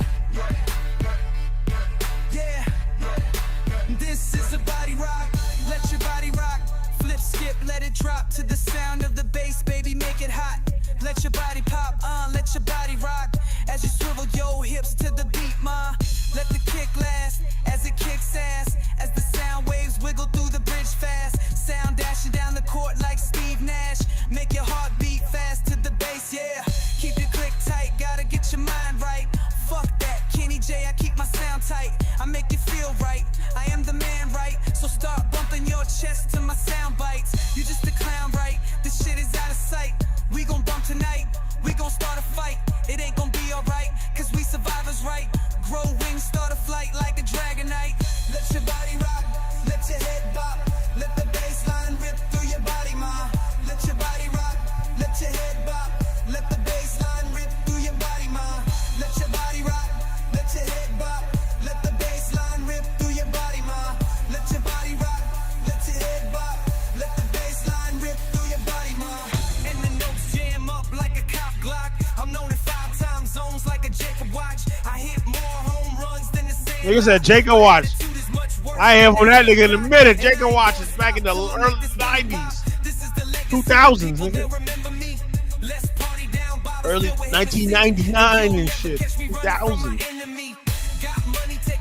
I had the fake Jacob Watch too. The music will prepare, sister tone preparation, Panasonic boom, shaking up the whole damn nation. Ready? Everybody about to hear the roar of my supersonic trumpets, about to sound off so vicious. Sound that annihilate all land, sound that will rumble and make the ground fall. Let your body rock, let your head bop, let the bass line rip through your body, man. Let your body rock, let your head bop, let the bass line rip through your body, man. Let your body rock, let your head bop, let the bass line rip through your body, man. Let your body rock, let your head bop, let the bass line rip through your body, man. That's Kenny J right there. Let your body rock. Stop playing with Kenny. Yo, tell me Kenny ain't got no hits, man. Come on, man. Fuck. Hey, he ain't signed too. That's crazy, part. What's up with y'all, man? What? Think it's a game? Come on, man. Shout out to Reckless, man. I got Mike Minutes right here. H-Town, let's go. H-Town. H-Town in New York. What's going on? Hey. Stop playing, dogs. City of syrup. That's syrup. What's this? They say City of Syrup? Welcome to H-Town, City of Syrup. Sprinkle me, baby, like my name was Earl. Yeah, I like to swing and swerve. I got it poking out like I was a bird. You owe it to me, I'm Big Worm. If not, you get what you deserve. In this life, you get what you earn. If you slip up, then you get burned. Let's run this marathon, I'm the fittest. A hater is the same as a critic. If you heard about it, then I did it. It's all game if you know I spit it. We swing, we roll, looking good, swinging on some 84s. My body feels real slow, cause I've been sipping on some that purple. We swing, we roll, looking good, swinging on some 84s. Body rock, body rock, body rock, body rock, body rock with me. 2 cups, deuce up, neon lights when I pop this trunk. Or you might catch me in the foreign. Purple Sprite is what we pouring. We outside, we acting bad. Anything poking out is a slab. Clutch City. That's a slab, guys. The life of a menace, that's a movie. Anything H-Town, we fanatics. The money flip like acrobatics. Any bullshit is problematic. Hustler mentality, that's the tactic. We swing, we burn. Oh! swinging on some 84s. Body rock, body rock, body rock. Cause I've been sipping on some purple. We swing, we roll. Looking good, swinging on some 84s. Body rock, body rock, body rock. Body rock, body rock with me. We swing, we roll. We swing, we roll. EGL Network, let's go. We swing, we roll. Talk about, nigga. We got heat. Huh? Fuck it, nigga. Or let's get out. Let's go, man. We ain't done, man. I got heat for days, nigga. Let's get to it, man. Come on, man. You know, I think that you got the wrong impression about me. I think in all fairness, I should explain to you exactly what it is that I do.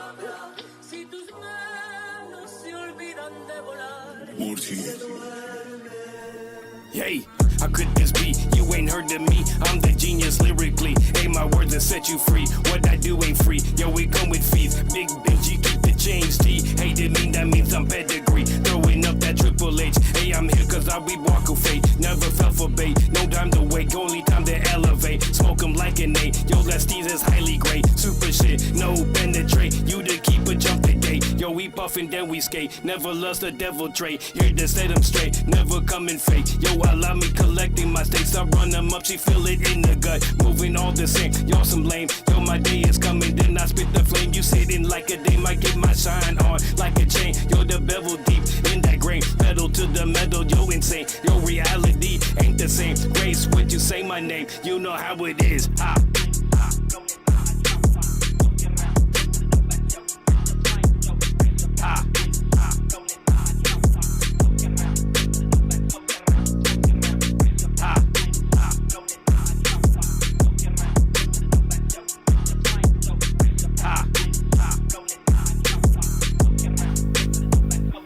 Yay, this goes out to the ones that just left me dead. Scorching under sun, say what I said. Furious thoughts, they scar my lung. From reality that I just read. Time has come, came from the dead. If I was dope, it's all love, but it's just died of the club. Rise above, this stay free, converted to that misery. You feeling me? That harness tried to harness me. At this point in my life, shit wasn't right. Yo, them streets, they couldn't charge this. That's when I took flight, yo, they just tried to tarnish me. Reading between the lines, do it right. Grind with time, perfect time. Every time I use that as a guide, and every time avoid that dog side. Felt that force, let's ride. Stays on court, face the worst. Used to be that last, but now I'm first. Yo, I separate that mind from that life, you know, so sublime. Fresh toe, don't choke. Yo, perfection, what I wrote. Taking flight in that eternal universal, you know what it is. Grab the mic and handle biz. Now you know I killed them.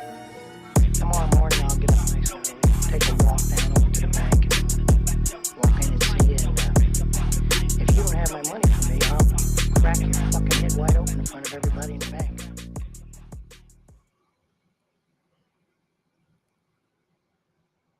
What's good, y'all? Let me go to this camera shit real quick.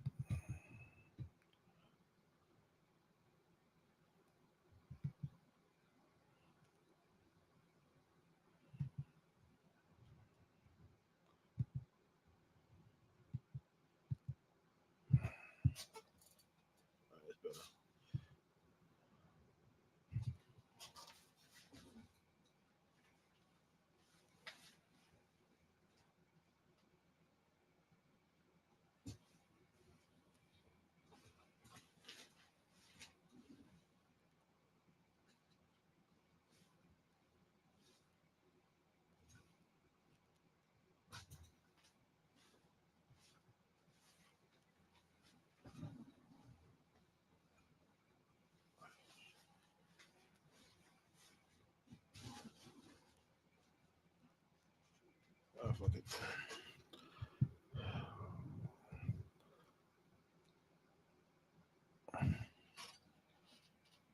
What's good though? What's good though? EGL Network. I'm in the building, man. Global Mail, man. About to get to this fucking videos. What's good? How about everybody doing today, man? Hope everybody had a good day, man. I had an okay day. I had a cool day, man. Nothing major, man. No, the morning shift's a very lovely shift. You don't have no problems. Everything's chill. I ain't gotta put no, I ain't had no issues. Very lovely shift. You know, cool day. No fucking problems, nigga. Ha! Oh shit. We're gonna get back to some more music in a minute. We about to get into this fucking videos. I'm gonna be talking not over it, but like, you know, small little parts. I'm gonna pause it, and give my commentary on certain videos. Most of the videos that's I'm gonna go through. Our first video we're gonna go through is the beef shit. Hold on a second. Let's get to this shit. It's not really beef. It's just like content creators talking shit. Yo, what the hell? Where's the sharing at, nigga? All right, let's go to this YouTube shit.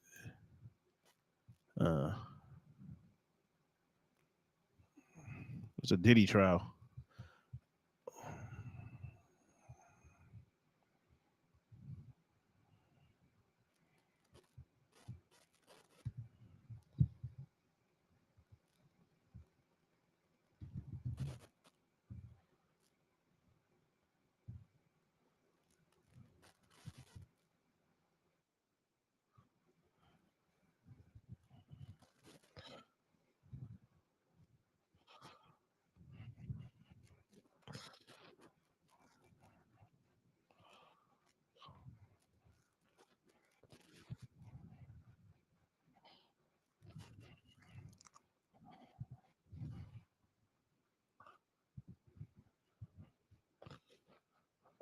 Where's the video?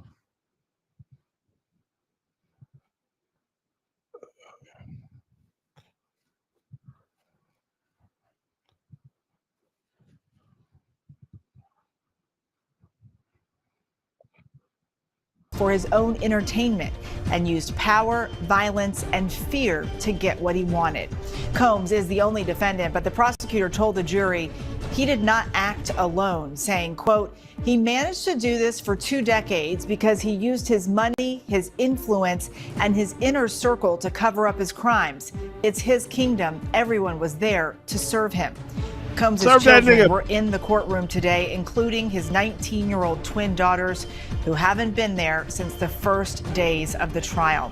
Combs has pleaded not guilty to all charges. If convicted, he faces the possibility of life in prison. Later in the show, we have YouTube star Tisa Tells joining us live to talk about the commentary surrounding this high-profile trial. But first, let's begin tonight with ABC News Chief Investigative Correspondent Aaron Katersky live outside the federal courthouse here in Manhattan. And Aaron, prosecutors gave their closing arguments to the jury. What was it like inside the courtroom today? Oh, first of all, Eva, it was packed. For the first time since the beginning of the trial, every member of the Combs family was there, all 6 of his children, his mom, they all crowded into the row designated for family. At one point, Sean Combs even seemed to be saying squished together a little bit to make room. But there were attorneys for some of the witnesses. The U.S. Attorney for the Southern District of New York, Jay Clayton, was in the room to hear prosecutors give their closing statement. So it was packed. But for the start anyway, Sean Combs appeared pretty relaxed. He walked into the courtroom. He put his hand over his heart, a gesture toward his family. And he's been reading a book, The Power of Positive Thinking. I'm curious, how was Combs? You mentioned it a little bit there. Did he interact any more with his family? What was his interactions with his attorneys like today? A bit with the family. He did scribble a number of notes during the prosecutor's summation, writing them on little Post-its, handing them over to his attorneys. But at one point, I thought it was interesting. He sat far back, his chair pushed far back from the table, away from his usual confiding position with his attorneys, Eva, and had his head down, whether in thought or reading notes. But it seemed a moment where he might have been as much as he can be these days by himself. I'm curious, Aaron, how long did the government's closing arguments take today? It was almost 5 hours, and I have to say, it did not necessarily feel like it. The prosecutor's presentation for the last 7 weeks has been rather sprawling, and at times it felt disjointed. Witnesses testified that may or may not have had anything to do with one another. Today was the chance for prosecutors to try to tie all of that together and all of the evidence about hundreds of freak-offs that the jury heard about, saw graphic footage of, and today prosecutors said a single freak-off is enough. That the jury just had to find that sex trafficking elements were met by prosecutors one time in order to convict. Freak-offs. Can you tell us more about the prosecutor who delivered today's closing arguments? Christy Slavic is an experienced federal prosecutor. She actually has a background in gangs and violent crime.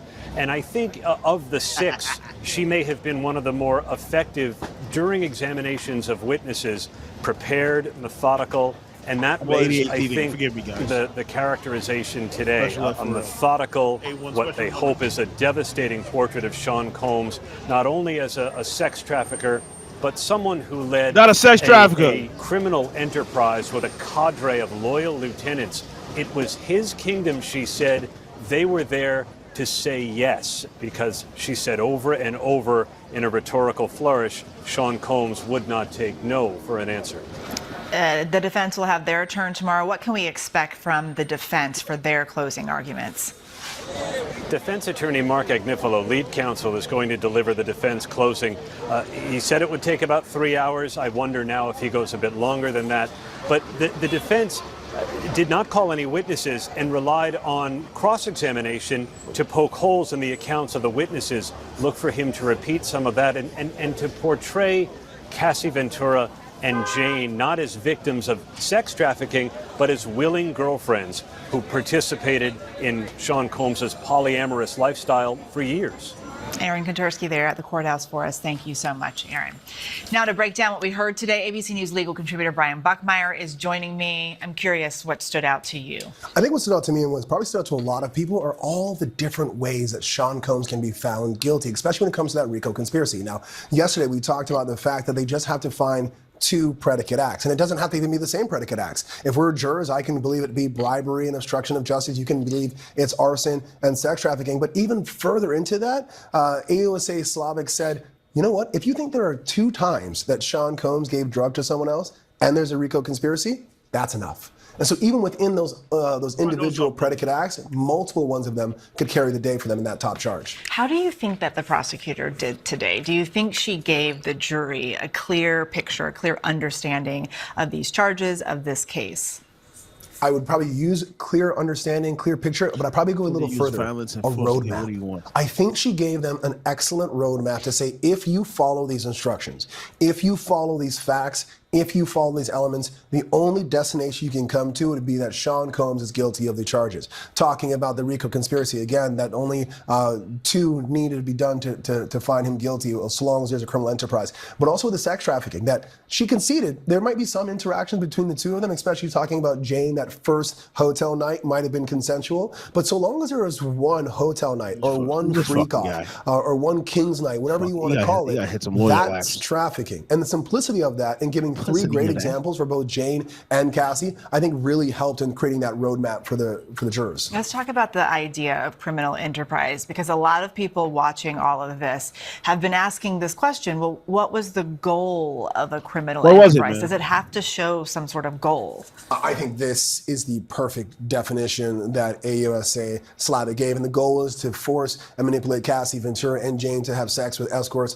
for his own entertainment, and everything else was either to control them, meaning that arson of blowing up Kid Cudi's car allegedly to control Cassie to come back in, getting the drugs and distributing them to both Cassie and Jane to kind of ply them into doing this. The acts of violence, all of it, right? It was meant for this goal. And they're saying that there was a meeting of the mind, an implied agreement between those in his inner circle, being Sean Combs, to do this very goal. The prosecutor told the jury that Combs was in charge and he had loyal lieutenants who made it all happen for him. Who were these people? Why does it matter? You know, Combs has pleaded not guilty to all of these charges. No one else has actually been charged. Yeah, so Sean Combs, only defendant, as you described, right? When we're talking about loyal lieutenants, we're talking about Christina Coram and D-Rock, right? But also some of the security guards. And just to give you a heads up, this is just a few of them. We couldn't fit them all into a screen. But when we talk about foot soldiers, another thing that the AUSA talked about, we're talking about the assistants, right? Brendan Paul, Capricorn Clark, individuals who were not not taking the lead, so to speak, in this criminal enterprise as the government is portraying it, but kind of did the marching orders, the setting up of the hotel nights, the getting the drugs, the things that facilitated many of these nights. All right, Brian Buckmeyer, thank you so much for breaking that down with us. And with closing arguments in full swing, it won't be long before the case begins. Sean Combs finally goes to the jury. What will happen inside the closed doors of the deliberation room? Well, here to give us some insight into what that process may look like is Ross Suter. Ross is an attorney and jury consultant. He's joining us now from Pennsylvania. Ross, thank you so much for being here. You're not involved in this particular case, but you have studied juries for a while now. And I'm curious about those first couple of minutes that the jurors will get to spend together when they start deliberating. What do you expect that moment to be like? Yeah, so they've had the opportunity to spend a lot of time together. They just have not been able to talk about the case. At least they're not supposed to be. So it is now their first opportunity to see where everybody stands, how they view the case, how they view guilt or innocence. And then they're going to start plowing through the evidence. There's obviously a lot of it. It's a 6-week trial with 34 or so witnesses.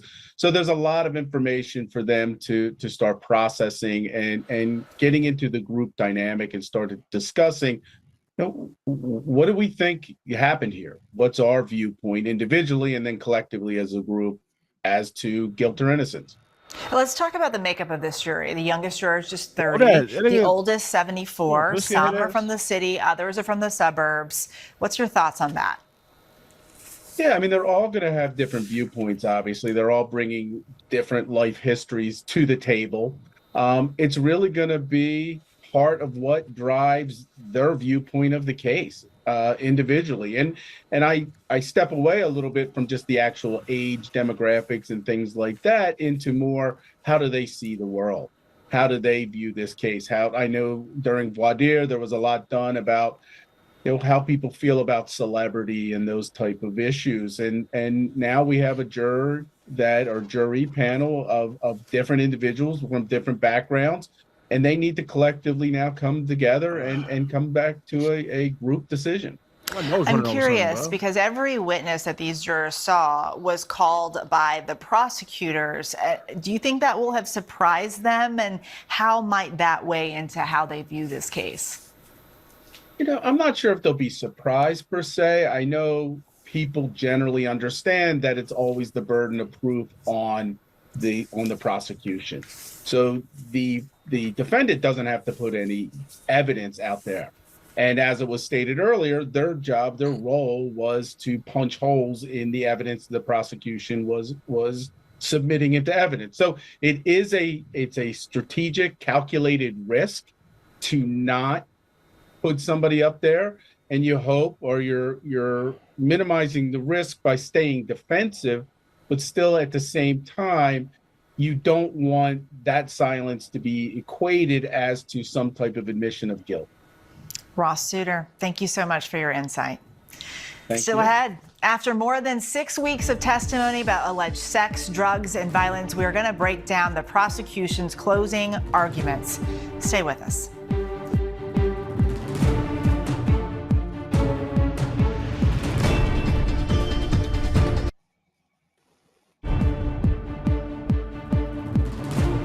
I thought she was doing a fucking verdict, man. Welcome back. The Sean Diddy Combs trial is in its final phase. The prosecution delivering its closing arguments today, with the defense giving its summation tomorrow. Time to break down the strengths and weaknesses of the case the prosecution presented to the jury. We have ABC News legal contributors Brian Buckmeyer and Bernardo Villalona. Bernardo, let's start with you. What do you think were the strongest moments for the prosecution today? Strongest moments for the prosecution, I think, is the way that they organized their closing arguments. That was the strongest point for me, because you were able to follow everything that the prosecutor was saying. But in terms of their strongest point, I think the strongest piece of evidence, when they showed the 27 men on the screen, these 27 escorts on the screen, in between of escorts that Cassie engaged in sex trafficking, the ones that Jane engaged in sex trafficking, and the ones that both of them engaged in sex trafficking. Literally, we were all counting each line to see how many men it was. But in terms of the prosecution, why I go into that their strength was how they organized it, because they broke down the racketeering conspiracy, and they broke down the predicate acts and told you which facts and evidence made out the predicate acts. So you got the arson, Kid Cudi, the bribery, the security officer from Intercontinental Hotel, the possession with intent to distribute, the multiple players having to deal with that.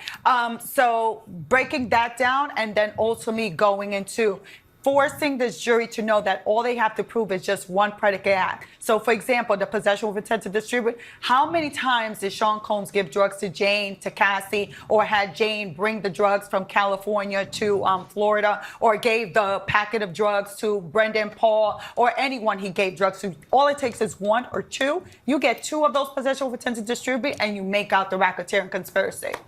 Brian, what did you think?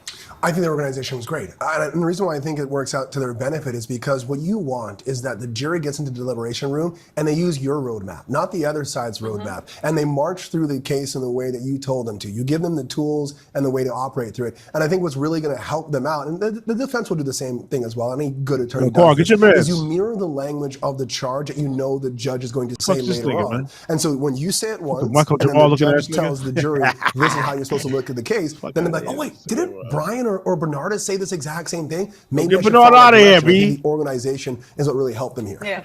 The flip side of that, though, I'm curious, what do you think the weakest moments were? For me, and maybe this is just my bias as a defense attorney, anytime a prosecutor makes a conclusory statement or say, well, you know that's true, and doesn't explain it, that to me gives me an opening to do some real damage as a defense attorney. So when you talk about the arson, does it seem like Sean Combs related to the arson? Absolutely. But they didn't give a lot of facts. It's like, well, you know he was part of it because there's enough evidence. There's no stuff that happened afterwards. So there's no other person who could have done it. You had the email 2 weeks before, Cassie giving a heads up to her family member, like, look, I was threatened that he was going to release the videotapes, and he said that he's going to do something to Kid Cudi, and that he won't be in the country when it happens. And guess what? 2 weeks later, ding, ding, ding.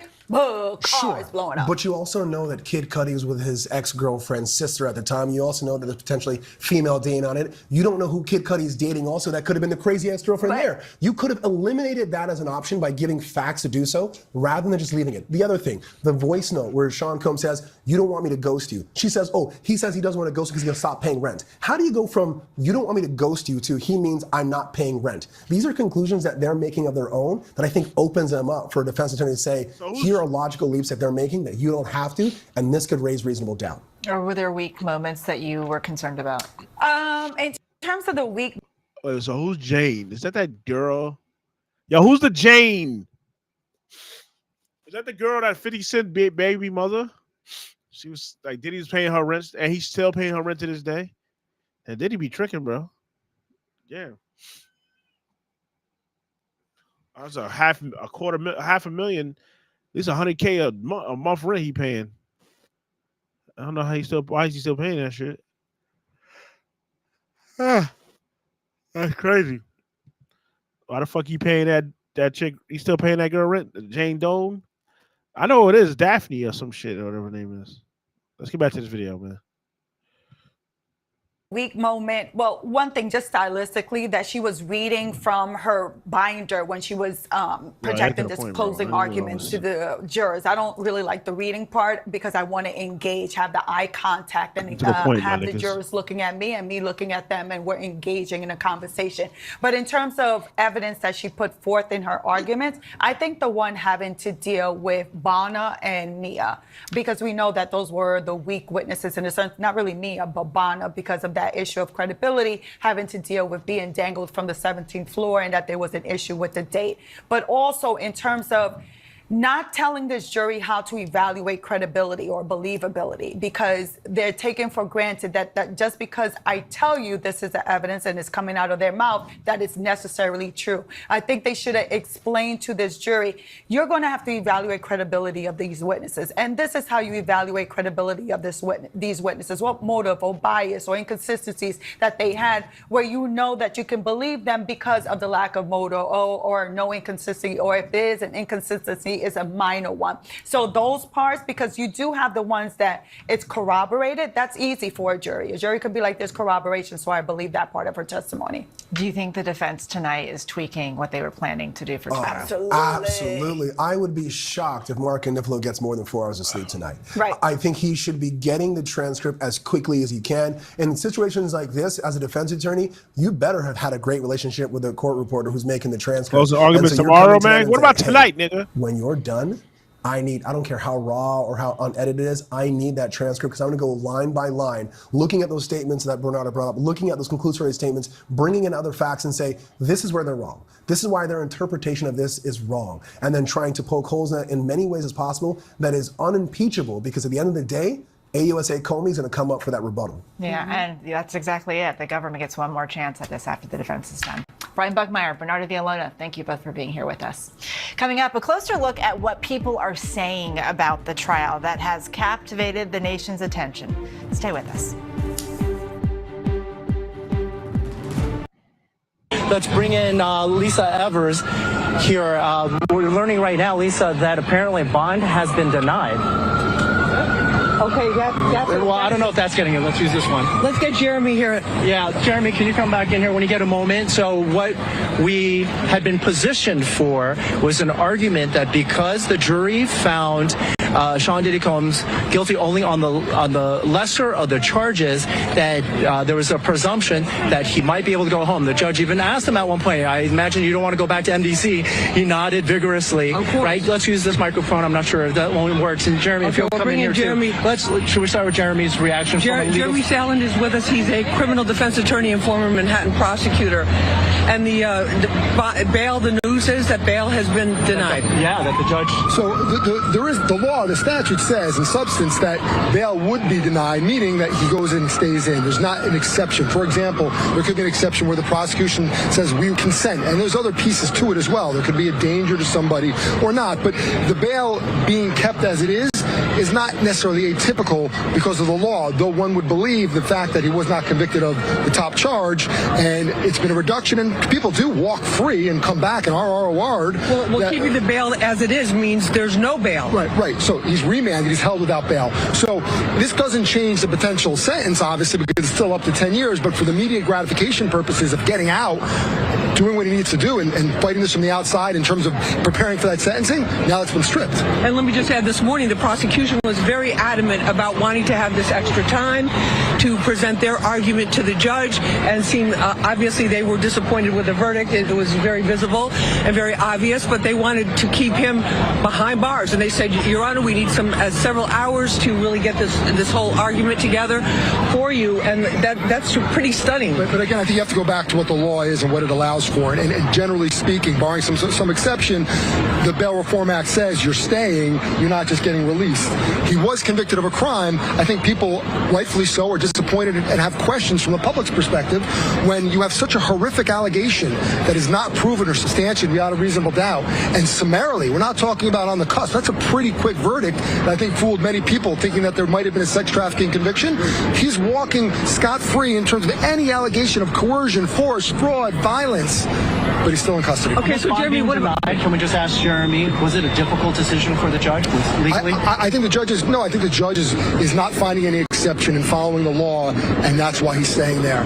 The hope from the prosecution, the defense, though they didn't raise it specifically in their letter to the court, was that yes, there may be the Bail Reform Act, and that was what the prosecution denied, relied on. Since statutorily, you can't just let him walk. Diddy's bail has been the prosecution denied. Was hoping, the defense was hoping that the judge would look past that and say he's returned, he just shows that he can follow a court order, he's not going to flee, and he's not a danger to anyone specifically or the community at large. And then let me ask you this, in terms of the appealing this decision, what's the process now that the defense will have to go through in order to appeal the judge's decision of no bail? I would expect that he's not going anywhere anytime soon, appeal or not.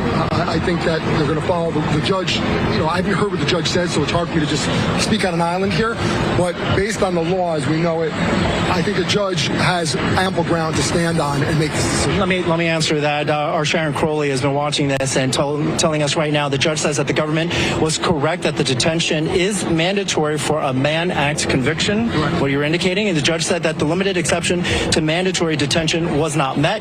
Sean Combs pointed to his duties as a father and a son, which we talked about, but that does not rise to the level of an appropriate exception, according to the judge. Right, and so my point moments ago, that's what the law is. But we like to think that from the outside looking in, when someone has been charged with such egregious and horrible acts, and a jury of your peers says no so quickly, there should be a means to say you should be free, but there still is a conviction. The Mann Act qualifies. He's in custody. Whether that's a sign of the judge saying I'm going to harshly sentence him or not, we can't say, but let's not read into it. The judge is simply following the law, and this warrant does not warrant that 10 years that you're hearing about for each of the counts for Jane and then Jeremy, remind us again about the Mann Act. So the Mann Act does not involve coercion or force or anything like that. The Mann Act simply says that if you're bringing someone across state lines in substance, engaging in prostitution, that violates the law.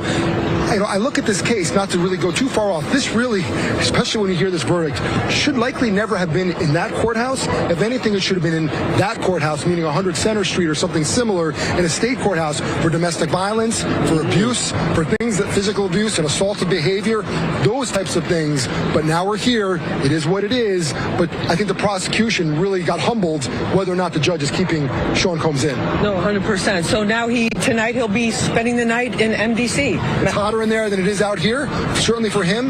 But there is now a horizon. That sun is rising for him.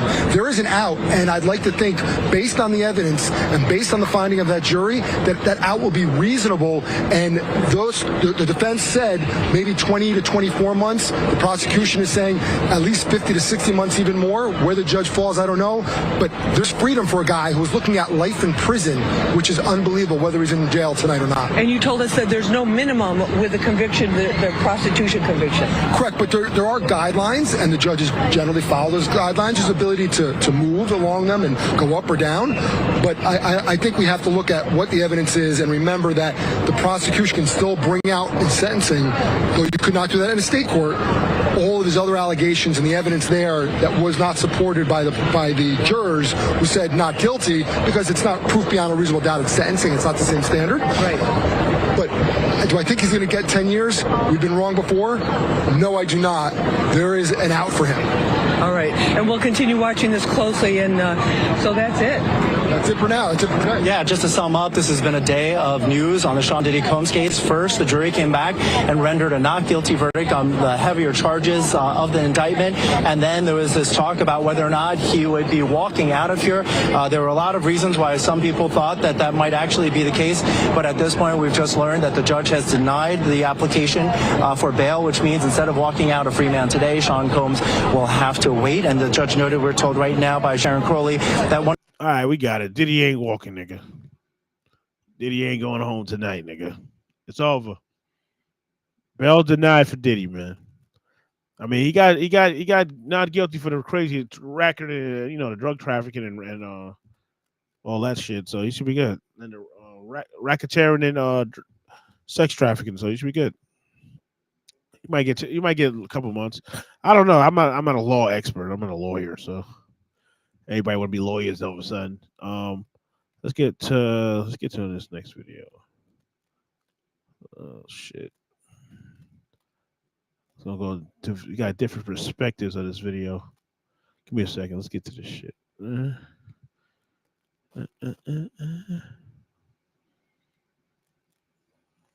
the fuck?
Hey guys, I hope all is well. Welcome back to The Truth Is, where I drop new videos exposing the truth weekly. This is a breaking news update, as we just got confirmation of the Diddy verdict, and this changes everything. Let's get right into it.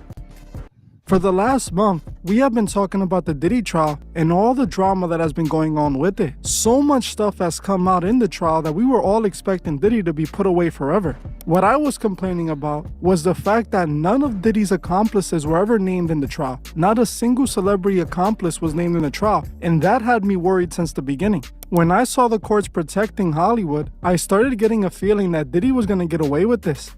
And the reason I felt that was because Diddy was requesting to be able to name the other celebrities that were his accomplices during the freak-offs, and the courts refused. It appeared that Diddy was protected in order to protect the rest of Hollywood. Now we finally got a verdict in the Diddy trial, and it's not what none of us wanted. As right now, it appears that Diddy might walk out of there free. It was recently reported that the jury delivered a mixed verdict, with Diddy being acquitted of the most serious charges, including the racketeering conspiracy and the trafficking charges. However, he was found guilty on 2 counts of transportation to engage in prostitution. Now the judges are awaiting the decision on whether to release Combs on bail while he awaits sentencing, or to keep him in jail until sentencing. But he was acquitted of the racketeering conspiracy and trafficking charges, only being convicted of 2 counts of transportation to engage in prostitution. Now, the judge will determine the sentence, but from what I read, the maximum penalty for his charges are 10 years for each count. All of the media is reporting, though, that Diddy was ecstatic, cheering and happy when he found out that he was acquitted of all the other charges, because those were the serious charges that were supposed to put him away for life. And if you've been following this case, I believe, and I know many of you believe, that the prosecution truly proved that Diddy was trafficking these people and had a RICO empire. But what this verdict tells us is that A, either Diddy made a deal with the elite, or 2, Diddy has so much dirt on them that he can easily blackmail them. This entire situation is a letdown, and I honestly thought that Diddy was going to go to prison, and there's still a possibility that he can go to prison, but as of what it's looking like right now, who knows what's gonna happen. We saw with the Young Thug situation, how Young Thug did all these crimes, admitted to doing the crimes, rapped about doing the crimes. During the trial, they had so much evidence presented, it started looking like Young Thug was going to spend the rest of his life in prison. They let him go. Yeah, he got charged. Yes, he took a plea deal, but the plea deal allowed him to walk out of jail untouched after all this evidence was presented, and he basically admitted to being a murderer. Yet, regular people are getting sentenced for missing a court date.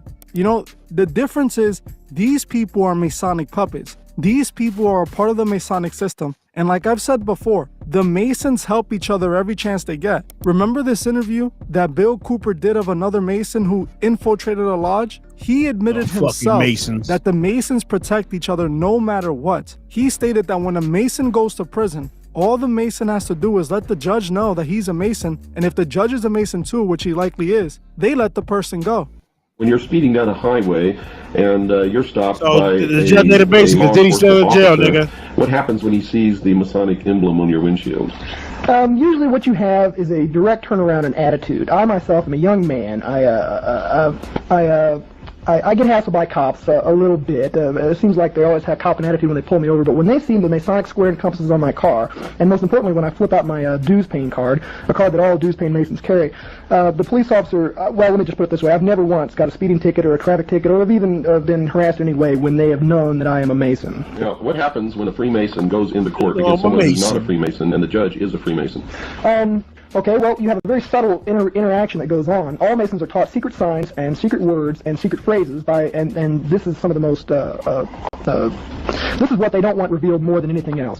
You can stand in a particular position, you can hold your arms in a particular position, you can speak certain words, the widow's son, traveling man, keywords and phrases that will let this judge know that you are a Mason. And in the show News Radio, they revealed that Freemason judges protect Freemason brothers. In season 3, episode 15, they literally openly reveal it and use the real word for the Master Masons, which is tubocaine, as the code that Masons tell judges to be set free. All federal, state, and local judges are members of a certain obscure sect. No, hold on. Our strategy is that all judges are Masons? There's more to it than that. Like what? Well, there's a secret Masonic word which obligates judges to rule in your favor, and they have to go paddle each other off in a secret cave. If Diddy walks out of there free, this was the plan all along. We know that the Masons have specific rituals that they do during certain times of the year, when rising in specific degrees. So it's very possible that this entire situation with Diddy was just one giant ritual. Now, the most important part to consider is the fact that no other celebrity was named. They were all protected. When I saw that, I already knew this entire case was going to be nonsense. I already knew that nothing was going to come from it because they were protecting all the other monsters that was hanging around Diddy. Because they know that most of the people in Hollywood are doing exactly what Diddy did. Now, for those that are going to say Diddy did no crimes, you really need to open your eyes. Stop defending this monster because it's pretty obvious. I have been exposing Diddy since I created this channel because I have heard the stories about Diddy since I was a child. I grew up in New York and everybody knew about Diddy. Yes, he was praised. Yes, people loved him, but also people spoke about him being this evil monster and how he did all these things. And when I started researching into Diddy, it was right in the open. It was pretty obvious.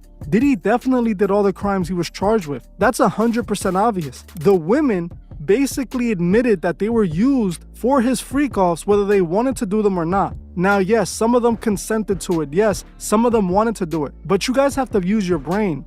Diddy was the gatekeeper for the music industry. If you wanted success in the music industry, you had to please Diddy. When these upcoming artists are put in front of Diddy, they have a choice either to throw away their dreams, their career, everything they worked so hard for, everything they wanted in life, or compromise themselves, sell out, and do what Diddy wants. And that's what Cassie did. Now, yes, Cassie had the decision at the beginning, of course. We all have a decision, but it's a decision that is really not fair. Because if you want to be an artist and that is your dream and that's everything you're working for, you can easily be taken advantage of by the person who can give you that opportunity. And that's exactly what Diddy did every single time. He did it to Cassie, he did it to the Jane Doe, he did it to Gina, he did it to Young Miami. He has done it to every single celebrity. He's done it to Justin Bieber, he done it to Usher.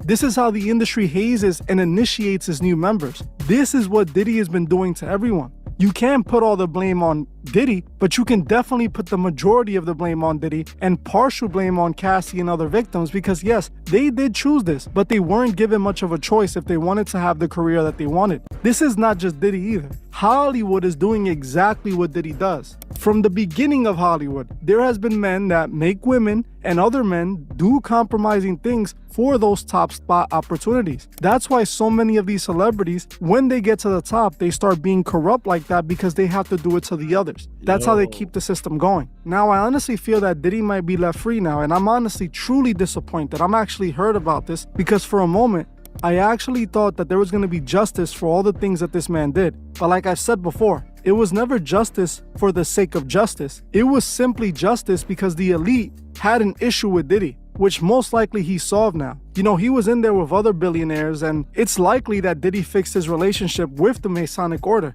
And if you think about it, that's pretty obvious when you realize that the trial seemed rather guided. A lot of the information that we were told existed before the trial never made it to the trial. Specifically, there was not a single moment that they spoke about all the footage that they found, all the freak-off footage that they found at Diddy's mansion. They didn't tell us who was there with Diddy, what was going on in that footage, none of that. This is Hollywood protecting Hollywood, and Diddy is a massive part in Hollywood. Diddy had enough dirt to bring down everyone. Just look at the people he was hanging out with. Recently, his own bodyguard admitted that he thought Trump was going to pardon Diddy. He said that he personally took Diddy to hang out with Trump and to have meetings with Trump several times. And we already know Trump's pardoned all these Masonic puppets. He pardoned Kodak Black. He pardoned Lil Wayne. He pardoned Desiree Perez, the CEO of Roc Nation. So honestly, there was a possibility that he was going to pardon Diddy. This entire situation just lets you know that we live in two different worlds. The Masons, they have their own world, their own legal system. They do whatever they want.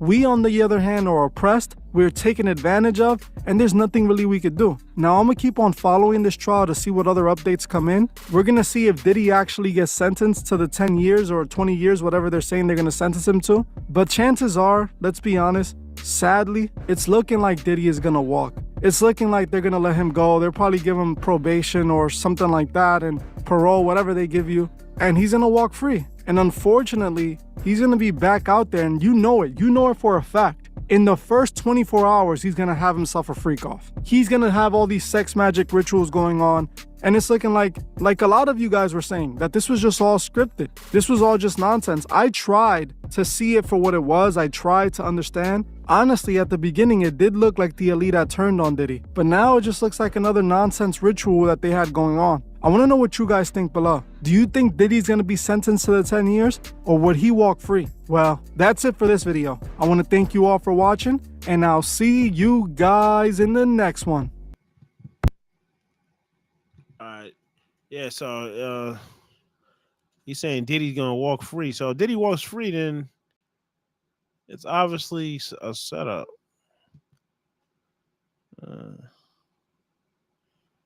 Yeah, Diddy's gonna walk free. I don't know, man. I think Diddy gonna charge him. If it's like you said, Illuminati, then obviously he's gonna walk free. We'll find out tomorrow. I guess the last verdict tomorrow. We'll find out tomorrow. I won't be here. I'll be at work late, so I won't be able to go live tomorrow. So, but I'll definitely tune in. I'll definitely be live Friday. Catch me live Friday and Saturday and Sunday. I will be live Sunday too. Sunday I will be doing a religion shit. So make sure y'all tune in Friday, Saturday, Sunday. If you ain't got me on Discord, add me on Discord. Global Mel. No space. Global Mel. No space. I'm on Discord, no space. No space on Discord. Add me on Discord, man. We're gonna get to this videos of with the GDG, the streamer beef situation going on. Hold on a second, because that's another thing that's going crazy. Oh, maybe we'll stay on this Diddy topic. Hold on a second.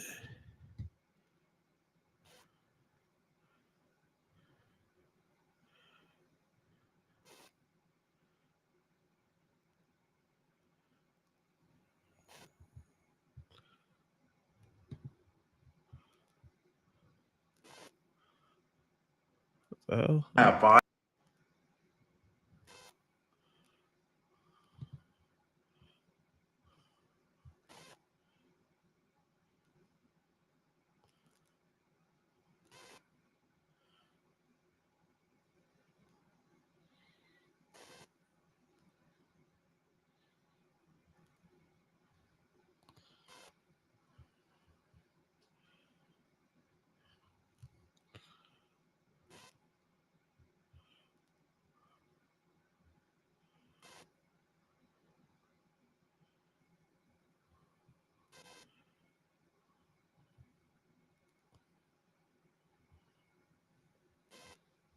All right, we're gonna get to another video. My bad.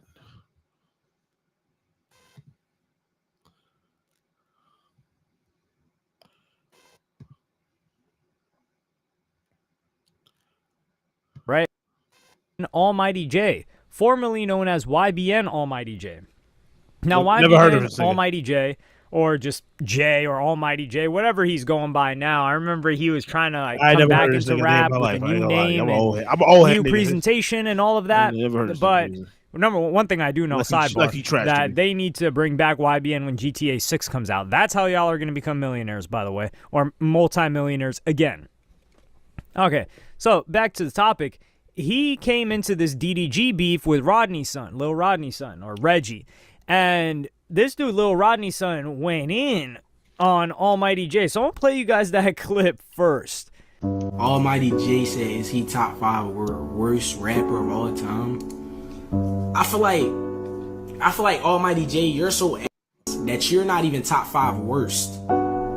Like, you so bad, you don't even make the top 5 worst list. Like out of all the that's ass, you so ass, you don't even get a top 5 mention in the ass list. Like, we don't even mention you. I never heard a nigga say cut on that new Almighty J.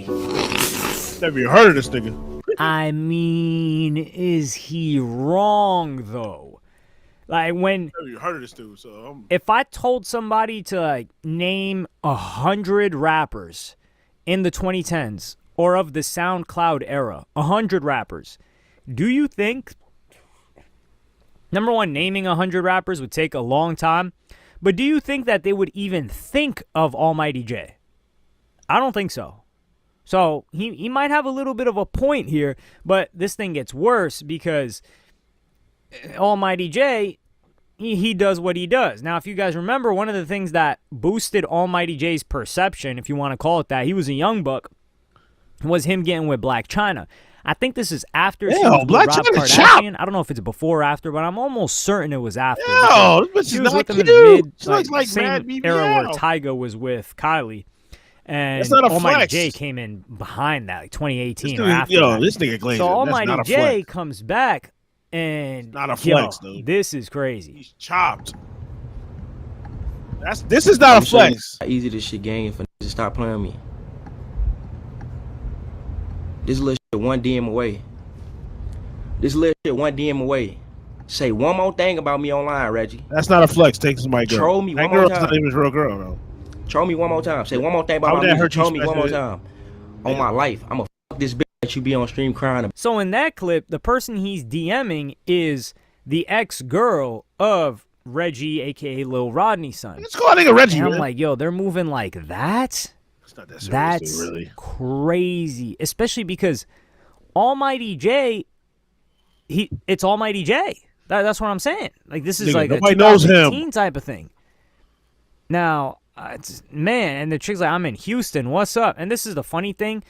Almighty J, like a lot of y'all probably like, man, Almighty J not lit. He fell off, blah, blah, blah.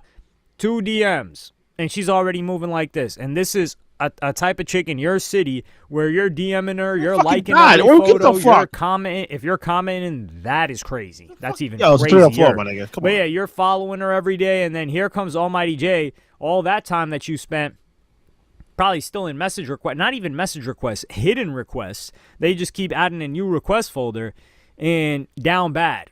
Now, I don't think that this is really anything bad if it's his ex-girl. Like, he sent her back out. It's a catch and release. Now, he might be tender or heartbroken about it or whatever the case may be. I don't know that situation, to be honest. But she's back out there in the wild. If someone else takes her, like, aren't you just getting her after him? I thought the whole deal was having her before somebody. Or maybe if you want to do the rapper ego thing is taking her from the rapper while she's with him. Man, that's a different story. You're like, yo, I just took that up off of you. Your possession. As DDG would probably say, like, yo, I just stole your ball. I just caught a steal. That's a different story. But this dude, Rodney's son, just doubles down even more. I'm starting to like this guy. Before, I was a little bit off-put. I'm going to play you guys the clip first. Nobody was talking about you in the last 3 years. Yeah, Rodney crazy little nigga. Like, who says cut on that new Almighty J? Somebody please name 5 DDG songs off the top of the head. Not including Moonwalking and Calabasas remix. He remixed the song 20 times. Like, bro. Niggas really getting me tight, bro. Niggas really getting me tight, bro. Reggie going on a crash out run. Like, I won't go at these niggas every day of my life. I will dedicate it on hating on a nigga. You niggas don't know the level of hate I will go to really make you understand I'm a D1 hater. I would hate on you every day. I don't give a It's not hate if you tell the truth. Like, the niggas that ate that night. half of you don't got more money than me. I've been stacking. Nigga. What? What y'all talking about? What? This nigga crashing out. What? Like I said. Now, one thing I don't like is the whole nobody got more money than me argument. Because money just gets brought into arguments where it has nothing to do with anything. Nobody's talking about money here. Nobody's talking about, maybe they're talking about clout, right? The people that watch these guys and that like them don't like them because they have money. They don't even know how much money they have. They like them for whether it's their personality, whether it's how entertaining they are, whether it's their interaction, whether it's who they're affiliated with, a number of other things. So if you're going to compete in front of the audience, if you are going to joust in front of us and we're in the crowd, joust about something that we care about. Like, yo, knock the dude off of his horse. Don't talk about like, yo, I've actually got like a crazy donkey back home. Not a donkey, but I've got a purebred dog. We don't care about the purebred dog at your crib. We care about that horse you're about to hop on and who you're going to knock off. That's what we care about. So go ahead and joust. Don't tell us about that nonsense. We don't care about your bank account. Respectfully. Glad you're doing okay, though. But he goes in on DDG. Now, 5 DDG songs is already difficult, especially if you take off Moonwalking and Calabasas. I think that's dirty. And this is what made me like the dude even more. A hater to this level, oh, man. He won me over. I got to F with him. Like this guy I fucking with him too. He said, "Yo, name 5 songs, but you can't name the song everybody knows." So he's starting us off. He's starting us off on a handicap on a challenge that we weren't gonna win anyway, which is wild. Now the Almighty J one, yo, he should have said name 1 Almighty J song. People would have struggled with that. I got one though. It took me 15 seconds. I'm completely honest. I'm transparent here. It took me 15 seconds for one Almighty J song, and that was Chopsticks. I definitely think that was the first song I that he never blew heard up this with. nigga. I ain't gonna lie. After that, I'm lost.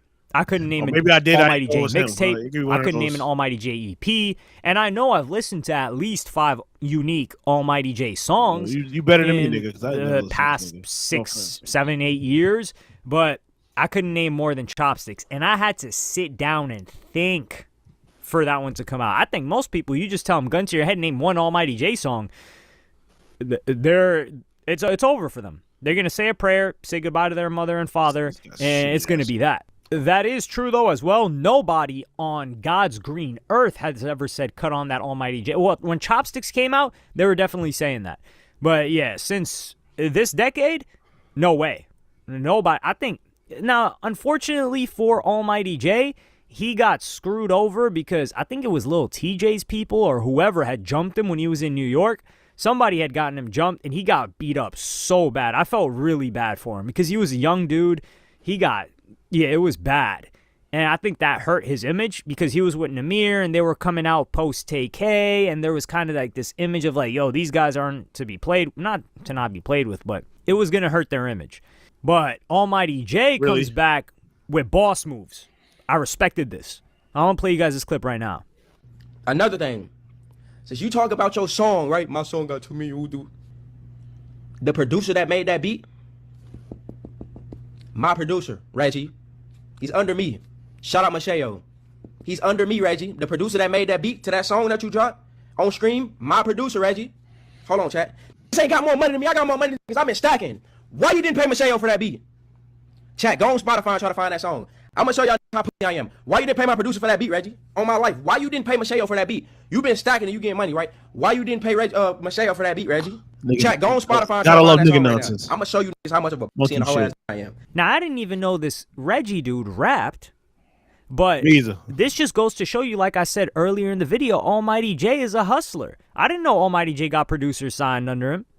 I didn't know that. And to take the dude's song off, he's like, hold on. You didn't even get that cleared with us. Oh, you trying to flex those numbers? Those are my numbers. I own that beat that you put on there. So we're going to take that down.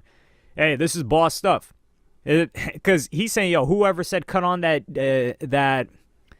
what? Almighty J is saying, well, they're not going to be able to cut on whatever song you want. And that song is a high performer. I'm looking at it on Spotify right now. On stream, the EP, there are 4 songs. At the Door, On Stream, ICFWT, and OK Cool. It was dropped May 22nd, 2025. And On Stream, grayed out. Can't even play that joint. Oh my goodness. Almighty J, hold this W. Listen, like I said, this dude, Reggie, Lil Rodney's son, he won me over. I'm actually going to check out the rest of his music now, a couple of other songs. He won me over because he's a pure hater and he's going against everybody. He's the underdog. Now, earlier when they were trying to force him down our throat with Kai Cenat, I'm like, man, this industry plant. He's not actually an industry plant, but I'm like, yo, you guys are trying too hard to force this guy down my throat. Pause. I'm chilling. I'm off that. But now that he's taking on everybody, 20v1, and he's a hater, a super hater, a self-admitted hater, and he's funny, yo, I'm with. But he took the L on this one. Almighty J, hold this W. Reggie, yeah, he caught the L on this one. It is what it is. He took your song down. You got it off of his producer. So his producer was supposed to be getting paid. So Almighty J was getting paid. That's petty gold. Or supposed to be getting paid. This was a boss move that Almighty J ran. Like I said, the girl part, it is what it is. I didn't give him the W off of that. Bro. It's this move where Almighty J catches the W. Talking about, dude. I didn't think if you told me yo, you're gonna give Almighty J a big W in 2025, I would have even said, if I even talk about Almighty J, I'd be shocked. But here I am. Hey, all praise where praise is due. So shout out to Almighty J for that one. But let me know what y'all think in the comments. Like, subscribe, and hit the notification. And he said something. He was like, where your such and such is at? And I'm like, it's a good question. I wish I could ask your daddy the same.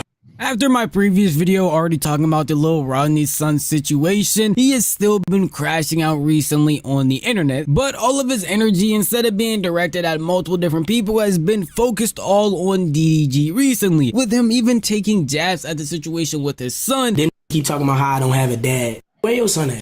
Keep saying do it for Craig. No, do it for Halo. As DDG was on live bashing him for an entire hour and a half, it seemed. I just wanted to break down the most recent situation that happened, but of course in order to do that, we have to start from the very beginning, breaking down DDG's live stream and what he even said to Reggie to make him act like this. I'm only gonna let you slide so many times, and the only reason I let you slide is because I Kai, bro. Me looking at all you doing, and I look at it like Kai and what he building, and then I look at you, and I look at you as like Kai got this no glaze, but think of an apple, right? And it's got one little brown spot on that.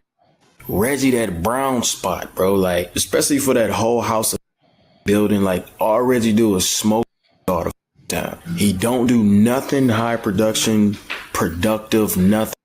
Just crack uncomfortable jokes. Like out of that whole house of Reggie is the weakest link. Now, throughout this video, I don't want to say I have a particular side that I'm on, but while breaking down some of these clips, you're going to see that I am very confused on some of the stuff DDG or even Reggie be saying sometimes, because I feel like we completely lost the plot of what this beef even was to begin with. Like in this clip right here, DDG is trying to say that Reggie is the weakest link because he's been doing the content that he's always been doing. Even when he collabed with Kai, he was still doing the same thing, chilling down with chat, talking, smoking, and making jokes. That's what he's been known for, and that's what he's always been doing, and that's how he's cultivated his fan base. So him just changing it up all of a sudden wouldn't make any real sense. If you want him to put real production value into the things that he's been doing, he's been a part of situations like that, like Streaming University, where he brought his charm there, along with, again, his collab he did with Kai when he was in an entire Batman playthrough that had all this stuff in it. So he can still bring his good and funny personality on those high production events, yet he just doesn't do it himself because he doesn't want to. He's just a chill dude who likes to stream and interact with his chat doing just chatting. I don't think that's a real issue or brings him down because that's what he's been doing this entire time. So it doesn't really make sense to me why DDG is trying to make that a negative at all. This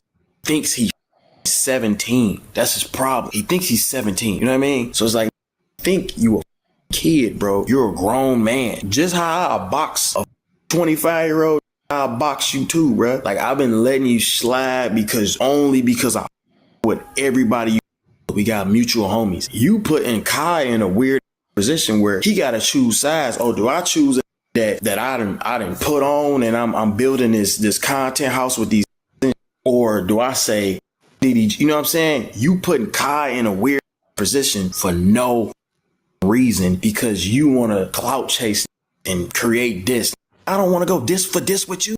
You have no heads. We don't know you, buddy. You're not him. Like, you think you are, bro, you're not him. You're not him, bro. Like, you gotta come back to reality because beefing with like me, bro, I'll be on your for years.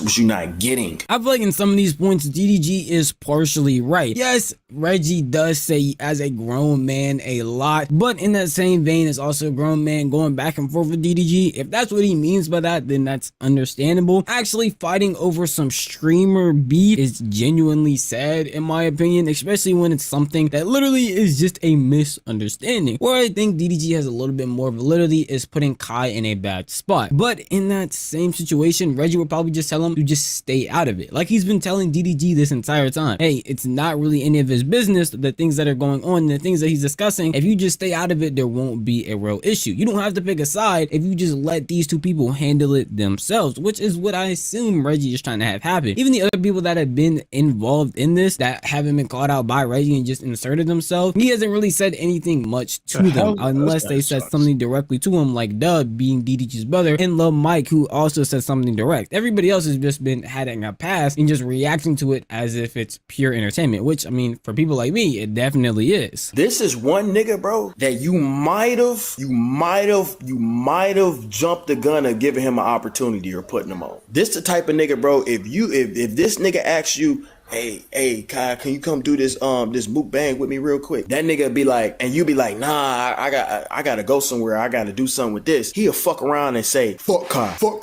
Nobody wanna help me, man. Fuck Kai. You got mad at Max because he didn't want to come to your stream. Nobody want to rap with you. You was begging me to go rap with you at the little streamer university, nigga. Nobody want to rap with you, Reggie. We don't want to rap with you. You don't help nobody. This does nothing for me. Me talking about you right now does nothing whatsoever, nigga. It doesn't help me, brother. I'm helping you temporarily. Alright, normally I just sit here, talk about these clips, report the news, but I am just lost. We have lost the plot completely. I know I already said that at the beginning of this video, but watching all of these DDG clips, it's so hard to put them in an order or just pick them out and talk about it, because it's like, I feel like we're so far removed from how the situation even started, and the things we're talking about don't even make any real sense anymore. He's talking about when Reggie said he doesn't like FaZe anymore, and specifically pointed out Blackboy Max purely because Max didn't come on his stream when he said that he would. That's a reasonable thing to be upset about. I don't understand where he would get the point, hey, Reggie, if something were to happen with Kai, where Kai said he's not going to get on his stream, he's going to all of a sudden completely do a heel turn, full 180, and come on stream and talk crazy about Kai. I don't know if that's where he got from the situation of Reggie just telling him he wants him to stay out of his business, which again, I don't even completely agree with Reggie's full point of him talking about something on the internet but wanting people to stay out of his business. But the lengths that DDG is going to be like, hey, I mean, that just shows that he's going to do X, Y, and Z. He's going to do this. He's going to switch up on that person. I feel like it's just a real sharp turn from reality. Do I think he's pretty irrational in what he's doing right now? Yes, very much so. But he is at least targeting a lot of people that have actually done something or criticize him in a way that he cannot deem as friendly. Even this beef that he had with Rod, they both said that they were fine and they were actually cool, and didn't even take it that far. They literally talked about each other's prom dates, girls that they genuinely literally don't talk to, or in this case Reggie doesn't talk to anymore. So it's really not as serious as people are making it out to be. And then when we come to Reggie's response, it literally shows that, because he doesn't feel like he's taking it as seriously as DDG is to certain extents. That's the first order of business. This nigga DDG, I'm not gonna lie, bro, you're never ever in your life gonna get taken serious as an artist. Always remember that. You gonna forever be mad at me, my nigga. I don't get no fuck. If you think you gonna argue with me all year, bro, I'm gonna argue with you all year, bro. That ass. And another thing, gang, y'all niggas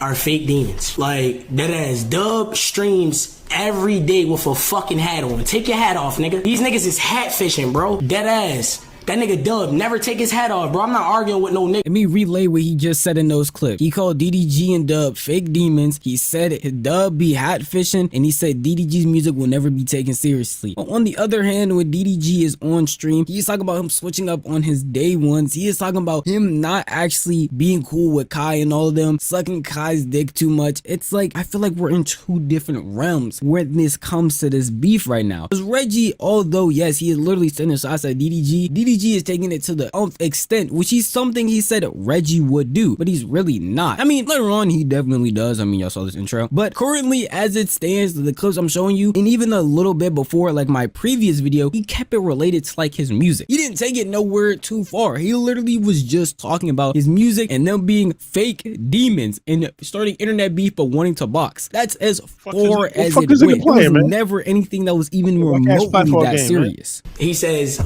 let's box. I'm not gonna lie, bro. I'm not Mike Tyson, gang. I'm not boxing you. But I do have a nigga who is willing to box on my behalf. And we can set it up. I do have a nigga who is willing to box on my behalf. Otherwise, mud, I ain't gonna lie, bro. Y'all niggas, I love this shit, bro. We are sitting here talking about the most dumbest things. I just want to put that in perspective before I get into the real serious stuff that happened. He is talking about boxing somebody over them being in Reggie's business, which is technically the internet's business, but I want y'all to keep that in mind. He's talking about his music trash, stuff that's literally not that serious. You could brush off, see, and be like, oh, this is normal internet troll stuff. And then it got worse. Because one clip I neglected to show y'all was DDG mentioning Reggie's father. And before he even get to talking about where your baby at, what I'm doing for my kid, bro, your daddy would never do. Spending real rack eggs. Your daddy would never do that for you. He doesn't give a Okay, so before you even get online talking about this and that, think you know you blah blah blah, you think you hurt somebody's feelings, you not. In this clip, it doesn't really make sense why DDG would take it this far, because Reggie himself never went that low to mention his situation with his baby mom and his baby at all. He has only talked about Dub and essentially Woo Wop, but not in a more messed up way when talking about Woo Wop. Dub definitely is talking bad about him, and that's really the only family member he went and had a dig on. But he's literally pre-firing Reggie's dad, which a lot of people would see as just whatever. I mean, Reggie talks about not having a dad all the time, so what's really the issue with that? Well, apparently Reggie went on stream and actually talked about what happened with his dad. It was a recent event, so recent as of literally happening during Streamer University. Every nigga that's alive has a dad. Nigga thought he said some groundbreaking shit. Every nigga that's alive has a dad. Okay, understand this. While I was at Stream University, my dad passed away. You feel what I'm saying? We gonna keep the jokes going just because I was also making the jokes while he was alive. You feel what I'm saying? I'm a real nigga gang. My dad was not there for me. Like, my nigga, he tried. You feel what I'm saying? He did what he could, bro. But like, my dad was not there for me. My nigga had a stroke. You feel what I'm saying? My dad died, bro. It is what it is, gang. Like, I don't know what y'all niggas want me to say. I'm a real nigga though, gang. Like, I'm gonna keep it P. It is what it is, man. Like, you feel me? Then also, bro, my dad was so much in the streets, like that's all the nigga knew. So it's like his mind wasn't even focused on like, damn, I really got niggas, kids and shit like that. It was just like, you feel what I'm saying? Life be lifing. It be what it be. But I don't give a fuck. I'm not on this bitch crying, looking for sympathy. And it's like, I couldn't personally go to my dad's funeral just because I can't see my nigga like that. Feel me? Like, I still think about all that shit. That shit fucked me up. I wish my dad did support a nigga more. But fuck it. We ain't gonna stop telling them jokes, nigga. All y'all niggas trying to say rest in peace, Pops, nigga. Where y'all dad at? Nigga, my dad gone. Nigga, y'all nigga talking about rest in peace, Pop. Now, obviously, when DDG had said those things about his father, he could not have known he had passed away. RIP to Reggie's dad, of course. But that's what makes it a lot worse, is the fact he doesn't know and yet still can say some of these things. Now, after knowing that and still talking about the situation, that's what would make it bad and pretty weird in a lot of people's opinion. But before DDG could even get a chance to respond again in his most recent live, Reggie actually had another live and talked about DDG's problem with Halle, which I think is taking this beef to an extent it does not need to go, because again, we are consistently losing the plot as we go on. Niggas gotta remember, DDG, you're an older guy in this game. You know what I'm saying? I'm a younger nigga. I still got time, bro. I still got time, my nigga. Ain't no telling what I'm be doing by the time I'm your age, nigga. Hopefully, I'm not on Twitch beefing with niggas. You feel what I'm saying? I'm trying to take care of my family and shit. Then niggas keep talking about how I don't have a dad. Nigga, where your son at, nigga? Nigga, where your son, nigga? Nigga, where your son, nigga? Nigga, where your son at, nigga? Focus on the shit that you got going on. That ass. Everybody got their own problems, gang. Niggas be worried about the wrong shit. Definitely be worried about the wrong shit, gang. Y'all niggas just focus on the shit that y'all got going on, gang. Niggas keep saying, do it for Craig. No, nigga.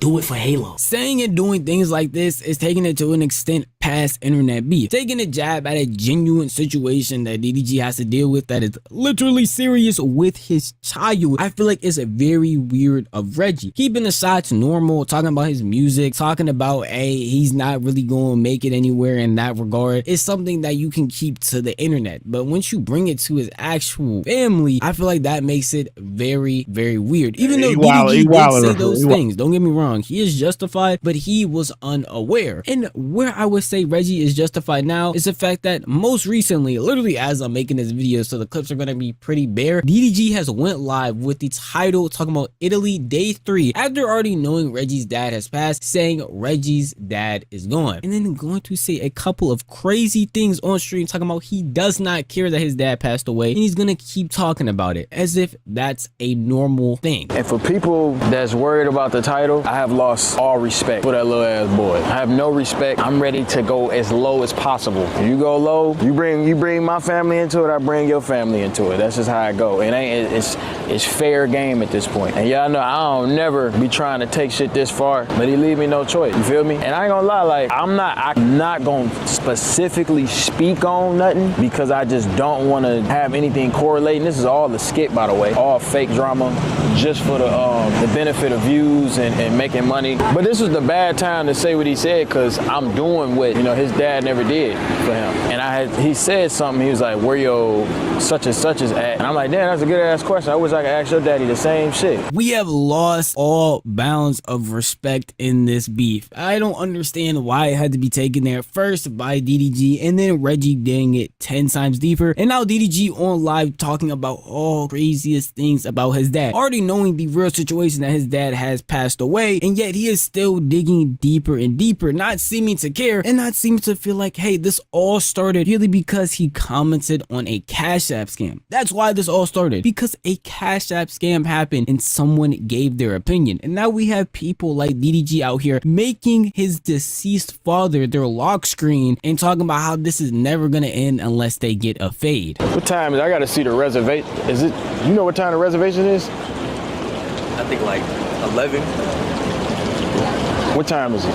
Keep it $150. I can really go way deeper, but I want you to check my temp. I want you to understand that you started something that ain't gonna never end. I gave you a chance. You was a bitch. I called you out the box. You said you gonna call another nigga to fade me. Whatever the fuck. Then you got McDonald's workers on fucking TikTok threatening me instead of giving me a number 9 with cheese. Like, I don't understand what your angle gonna be with this shit, but when I tell you, Reggie, I have no interest in being your homie. I don't give a fuck about how nobody feel about what I'm saying or none of that shit. I'm on your ass until you my age, nigga. How about that? This shit, Reggie, never ending till I get my fade. Don't run from me. I gotta give it to DDG at least. He is going as low as possible, which is something he stated he was going to do if he talked about his son or if they kept continuing on going back and forth with this beef. I just feel like it's genuinely unnecessary. We've seen internet beefs taken way too far, and I feel like to this extent it's truly unnecessary. And this is just DDG's current live stream. Again, he is literally live as of the time of me making this, still putting out these clips back to back to back, which is gonna spark Reggie to go back live again. And at some point, it's not gonna be them just at a desktop or them just on camera. They genuinely might meet up in person. Even though Reggie says he doesn't want to fight, somehow, some way, it might actually happen, which is, I feel like, a little bit unnecessary. But I feel like the more they continue jabbing back and forth at each other and the more it continues escalating, it's gonna be inevitable. Like with DDG saying that he replaced his old father with Kai Cenat. How that nigga abandon his daddy and then adopt Kai as his new one? Where they do that at? Y'all the same age. Weirdo. My dad, I will never beef with my dad in my life. But then you diss your pops, your whole shit. Be loyal to your real dad. Anybody on this planet is gonna be offended by the stuff DDG is saying, and anybody on this planet is gonna be offended by the stuff Reggie is saying. If you ask me, they're honestly both in the wrong and separate ways. In the original argument, Reggie was upset that DDG was in his business. While I disagree, as the business was online, since they were cool in some way, it would make sense why he's a little bit upset that he's in his business on something that really doesn't concern him. And he simply just told him to chill out. Now, adding the diss that his music was trash is where this initial beef even started. That's something that literally was unnecessary. And then the unnecessariness just kept stacking on top of each other with each response. One being from DDG, then from Reggie, then from DDG, then from Reggie, and now we're losing the plot of where this whole argument even started to begin with, and just mad at each other for no real reason. And you can't really go back on the stuff that they're saying and the stuff that they're doing, like with DDG talking about somebody's dead father, him talking about an ongoing case going on with his baby. That stuff you cannot take back and just say it's a joke, and it's just gonna keep escalating more and more. Hopefully not to the extent where they actually want to fight each other. I wouldn't want any of that, but it could honestly get there at some point. Or with DDG alienating himself from anything that has to do with Reggie, and stuff that had to do with Reggie is like Kai and other people from AMP that he might just not mess with anymore, purely because they're going to associate with Reggie and probably not even call him out to tell him that he's wrong in specific ways. And whoever side you're on, I hope you do understand that they are both wrong. If you don't even agree on this, please at least agree on that in some of their responses, both of them are wrong and going to extents they don't need to go to. But at the end of the day, that is just how I feel. And if you want to tell me how you feel, the best place to do would be the comment section down below. This video is unfortunately over, but if you did enjoy this video, maybe consider giving it a like. If you enjoy content like this, then maybe consider subscribing, because I post like this every single week, and you'll never miss out on a single upload if you hit that bell icon, because you'll be notified the millisecond. All right, man. What's up? All right, let's get to this. All right, so yeah, so Reggie and this nigga still beefing. I'm only here for the bullshit, man. I love dissing. I love battles. I don't know, dissing, niggas going at each other, rap beef. I love all that shit. You know what I mean? I think they should just squash this shit and it's getting a little too out of control. I think they should squash that bullshit. It's not really that serious, man. I didn't think Roddy was going to drag it this long. I'm not going to play the full video of DDG. I think he made a whole video talking about him. Roddy's going to respond later on again. So, you know how that goes. That beef never going to stop. Those niggas still going to be talking shit about each other. That's crazy. All right, let's get to this shit.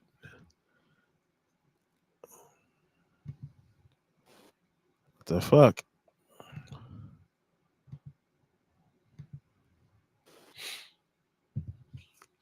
Fucking nose is fucked up.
Yeah, if y'all want, I was gonna do the full video. If y'all want me to do the full video, I'm not gonna do the full video though. The DDG shit. We're gonna go back to the Diddy shit.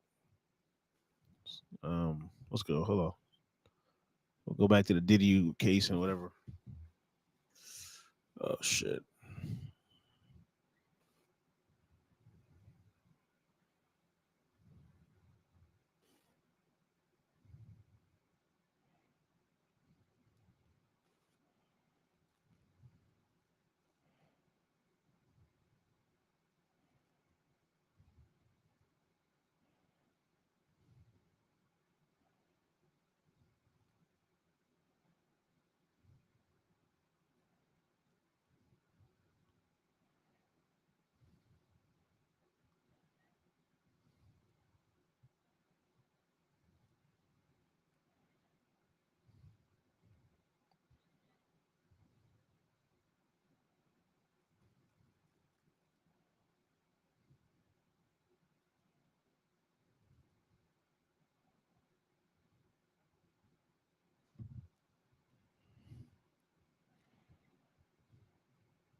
Oh, they exposing Disney. What the hell's the Flacco shit? I was gonna play that shit.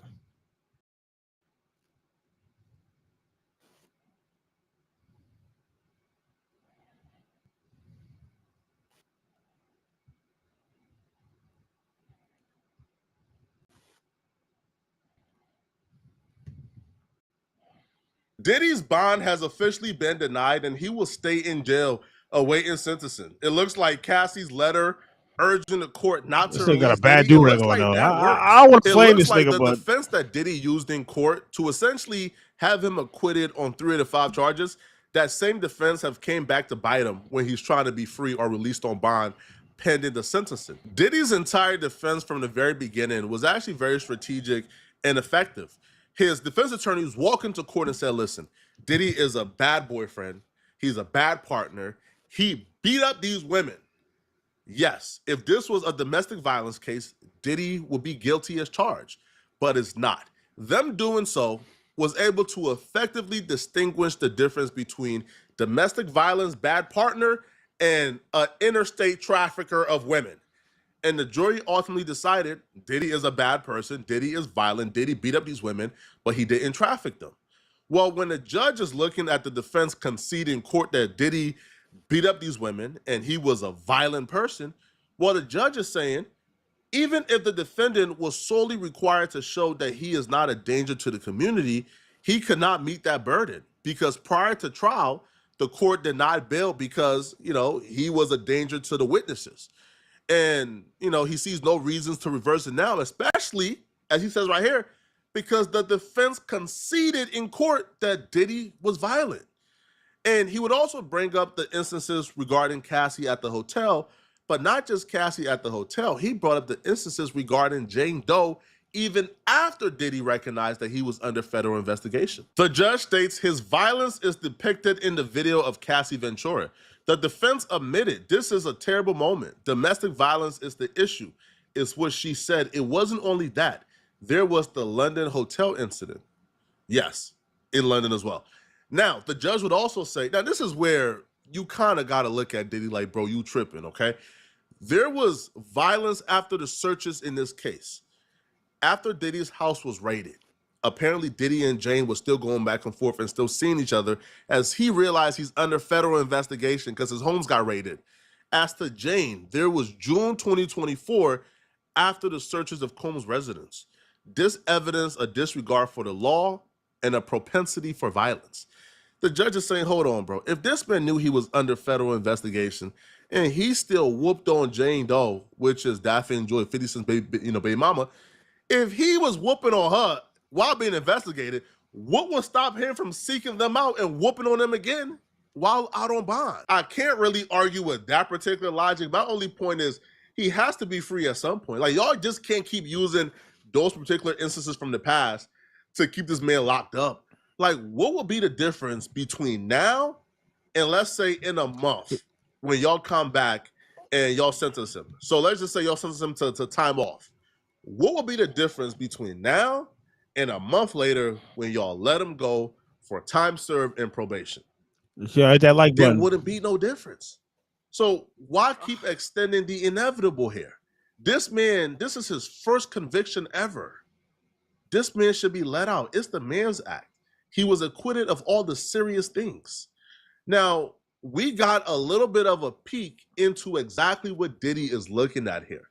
So while denying the bond, they also spoke on certain things. Like, when will sentencing be?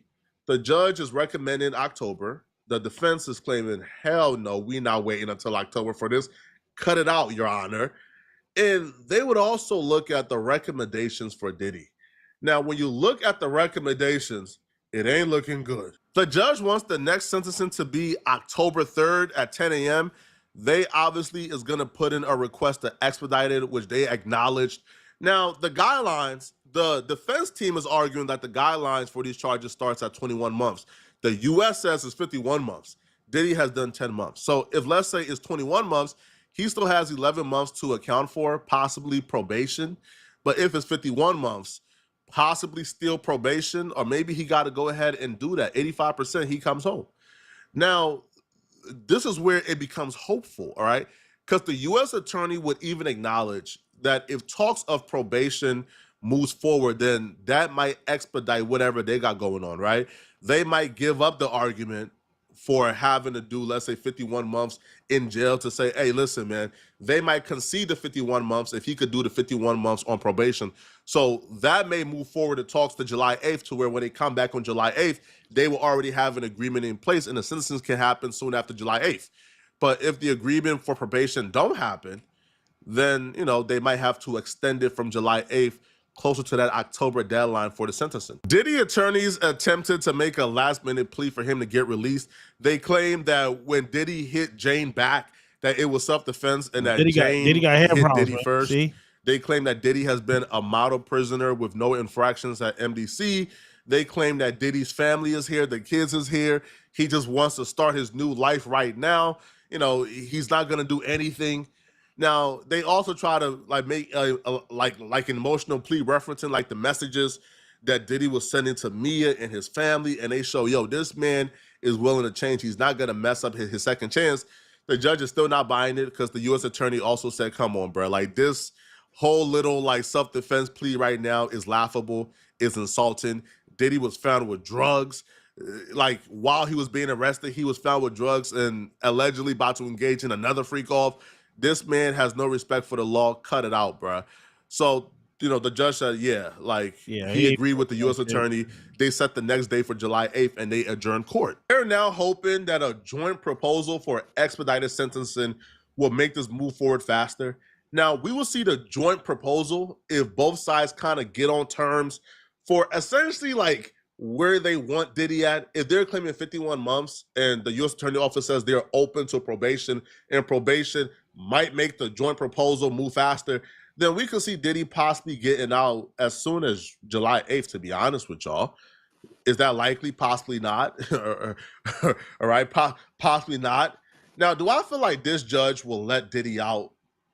I think the judge has been fair so far. Now, if he's not going to let Diddy out, though, right now with a bond package, then what exactly is going to change from now to the sentencing? If he feels like Diddy is a danger to society, even though he only got convicted of transport and prostitutions, if he feels like Diddy is a danger to society, he's such a danger that if he gets out right now, he's he got to go with that do-rag to the victims.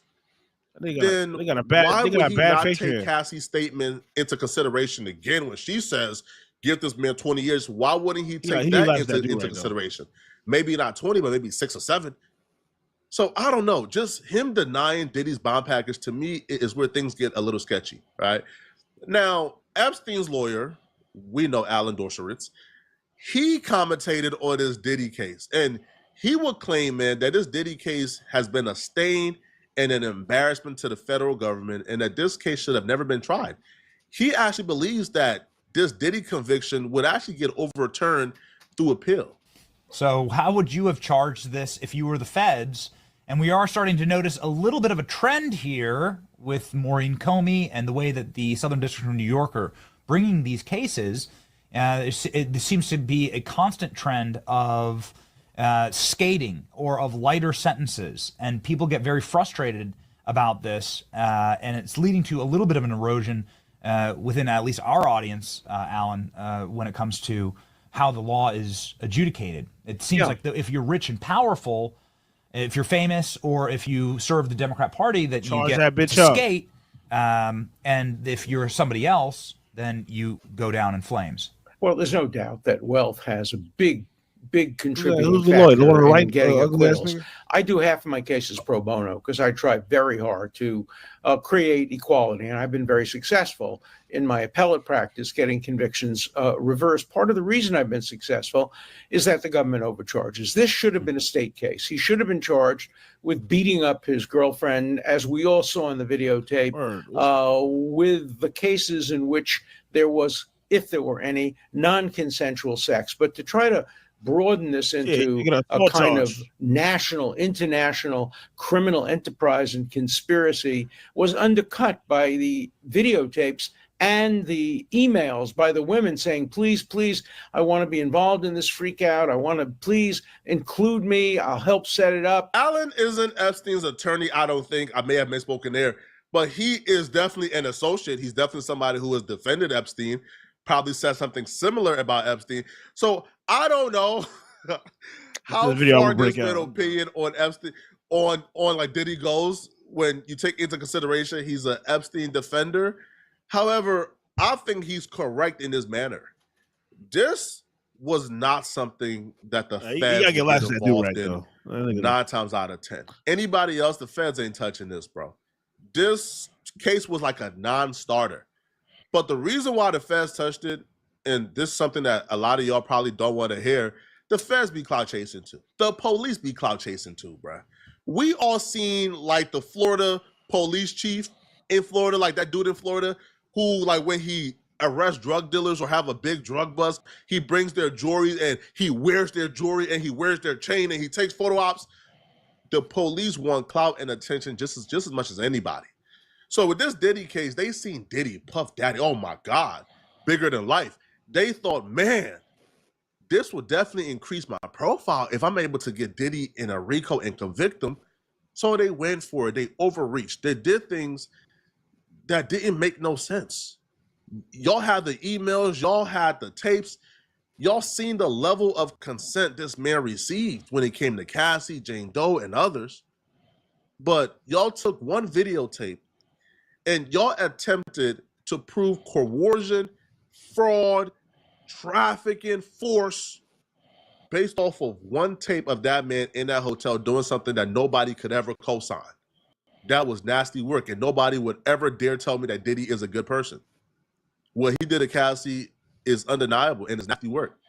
But to take that one footage of an instance of a blimp in their relationship and to try to convince a jury of his peers that this man is a trafficker, this man did these things forcefully, this man is like the worst human being, he's a crime boss, he's a mafia leader, he's the leader of a criminal enterprise, from one video was overstepping and overreaching, and it didn't make sense to anybody watching. Just give me a part, give me a role. And I think we've seen that in the Harvey Weinstein case. We've seen that in this case. Some juries will agree, some juries will disagree. That's the nature of our jury system. It's everybody off the street deciding what they think is right and what they think is wrong. He was acquitted on the RICO charge, and one of the jurors said he didn't understand it. I've been teaching criminal law for 62 years. I didn't understand the charge on the RICO case. It's very complicated. And so, you know, this is a split verdict, and nobody is going to be happy with a split verdict. But I think the end result is that Combs will probably go free now with an ankle bracelet and $1 million bail, and may well get his entire conviction reversed on appeal, though that's not absolutely certain. Alan, we know a number of federal prosecutors, they're regulars on this program, and they are humiliated right now as we're texting them. This is an embarrassment for the federal government, is it not? It is. It is. And I think there are many embarrassments for the federal government. What they've done is because they win so many of their cases, because of what I call the trial penalty. You know what happens when a person is indicted? An ordinary person. The government comes and says, look, if you plead guilty, you'll get 6 months in prison. But if you plead not guilty, you'll get 16 years. And so they plead guilty. And if they don't, they get this enormously higher penalty. That's why the Southern District of New York and the Eastern District have 92, 94% conviction rates, because most people plead guilty because they're terrified of the trial. I gotta watch The Chi, yo. Change that. We have to create a system where if you go to trial and lose, you get the same penalty as if you pleaded guilty, or maybe a little bit more, but not a multiple of fivefold or tenfold. So I think the government is getting its comeuppance a little bit, because juries are feeling a little bit more like they have the power under the Constitution, and they do, to decide whether the government is overreached. Government overreaching is the greatest danger that any liberal democracy faces. There's actually some theories that compares this Diddy case to Epstein, and the real reason the government is interested. But we would explore those theories in another video. Now, do I think even Diddy would want to be compared to Epstein? No. Epstein to me was a creep, nasty, 100% guilty. If Epstein and Diddy is even in the same breath, then throw away the keys on Diddy too, bro. But I don't think Diddy and Epstein are even close, okay? Not even close. Now, when Alan says, yo, I've been teaching law for like 60 years, and even I didn't understand the possible link between Diddy and this racketeering case. What do you think, like, Diddy's peers thought? Yo, what do you think the average 63-year-old man who's been a 9-to-5 blue-collar worker his entire life is sitting in court hearing, wait, hold on. Like, these women consented, they want to do it, they were begging him to do it so he could pay their bills.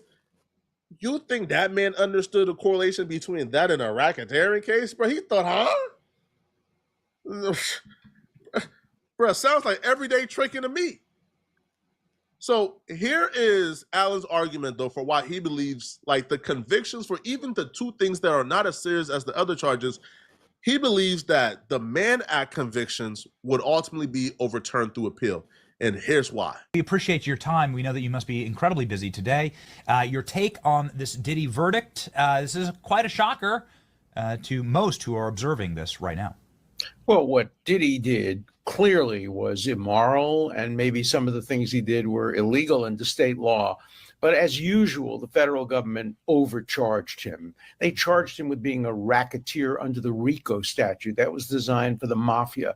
They charged him with trafficking people involuntarily, when the evidence suggests that most of these women voluntarily transactional sex. They wanted something in exchange for the sex. So they got him on essentially the Mann Act, which prohibits people from crossing state lines for immoral purposes. And I suspect that conviction may very well be reversed on appeal. And I think the trial judge thinks so too, because he's apparently going to release him on bail, which is not usually done if the judge thinks that the conviction will be affirmed on appeal. So I suspect in the end, this is a good day for Sean Combs and his lawyers, and not a particularly good day for prosecutors. I also think it's a good day for the law if it really strikes a difference and says, look, if you have non-consent to do sex, you've been victims of a crime. But if you're engaging in sex voluntarily in order to get an advantage in the rap business, well, maybe that's not criminal. Maybe that's just something you have to discuss with your priest and your rabbi and your mother. Well, Diddy didn't get out on bond, so maybe the appeal thing is hogwash, or maybe he could appeal this and have the conviction overturned. If I'm him, I'm not even trying this. Yeah. I'm not even attempting it, bro. I'm good. I was facing a life sentence. If I got to sit down for 2 years max, I'll take it, bro. A year, I'll take it, bro. 6 months, I'll take it, bro. I'm not even risking it. It's not worth it. Even if, let's say, bro, the judge give me the 51 months that the prosecutors are recommended, cool. Okay. What? Like, I come home on the halfway house, like halfway through, so like that's 6 months. Then I get the 85%. I'll probably be home in like 2 or 3 years. Bro, I'll take it. Cool, bro. I'll sit down. I'm not even risking it, man. But maybe that's just me, because I also called Diddy crazy for wanting to go to court this fast. But apparently, the right for speedy trial worked out well for him. I just don't know, man. But y'all let me know in the comment section. What do you guys think, man? Is 21 months fair? Is 51 months fair? Is him getting his bond denied fair? Let me know. And if you're still watching, click on this video right here on my screen, man, where I broke down Cassie's role in making sure Diddy bond is being denied, as well as Cassie revealing she's not done going after Diddy yet. Okay. All right. Well, here's my take on it. I think he should just take the charge, take the whatever deal they're gonna give him. You already beat the racketeering and the sex trafficking charges. Just got the transportation of prostitution, transport and prostitution. Whatever the fuck it's called. So I think you should take that shit, man. Well, I'm about to be out of here, man. Good looking for everybody that pulled up, man. Make sure you go add me on Discord if you got Discord. It's Global Mel. And then join my community on Twitter. Join the community. Nobody joining. Everybody keeps not joining. All you got to do is click on it and join the community. What's up? Join the fucking community. Thank you. Y'all have a good night. I'm out. Catch you live. I'll tell you this. I won't be live today. Tomorrow. I got to work late. So my shift is till 11. I won't get home till like maybe 2 and 1 o'clock in the morning, 2 or 12 o'clock. We'll see. I'm not gonna do it live tonight. I might do a late night live. I don't know. It depends if y'all fucking with it. I know when y'all join the community. So once y'all join the community, maybe I do a talk at work talk shit. You know what I mean? We'll sit there. We'll talk about some shit. We'll open the space, talk space. But I gotta get more people following my damn community on Twitter so I can start my talk space. I need at least 30 to 40 people on there. Let's talk my talk space. All right, I'm out. Catch y'all next stream. I'll be back. Hit that like button if you're on YouTube. Hit that follow button on Kick. Thanks for coming through. I'm gonna be doing more topics to next live. Sunday lab service. We're gonna be doing I'm definitely doing the Book of Enoch this one. There won't be no music. It'll be the Book of Enoch. I'm doing a reaction to Book of Enoch. The Fallen Angel.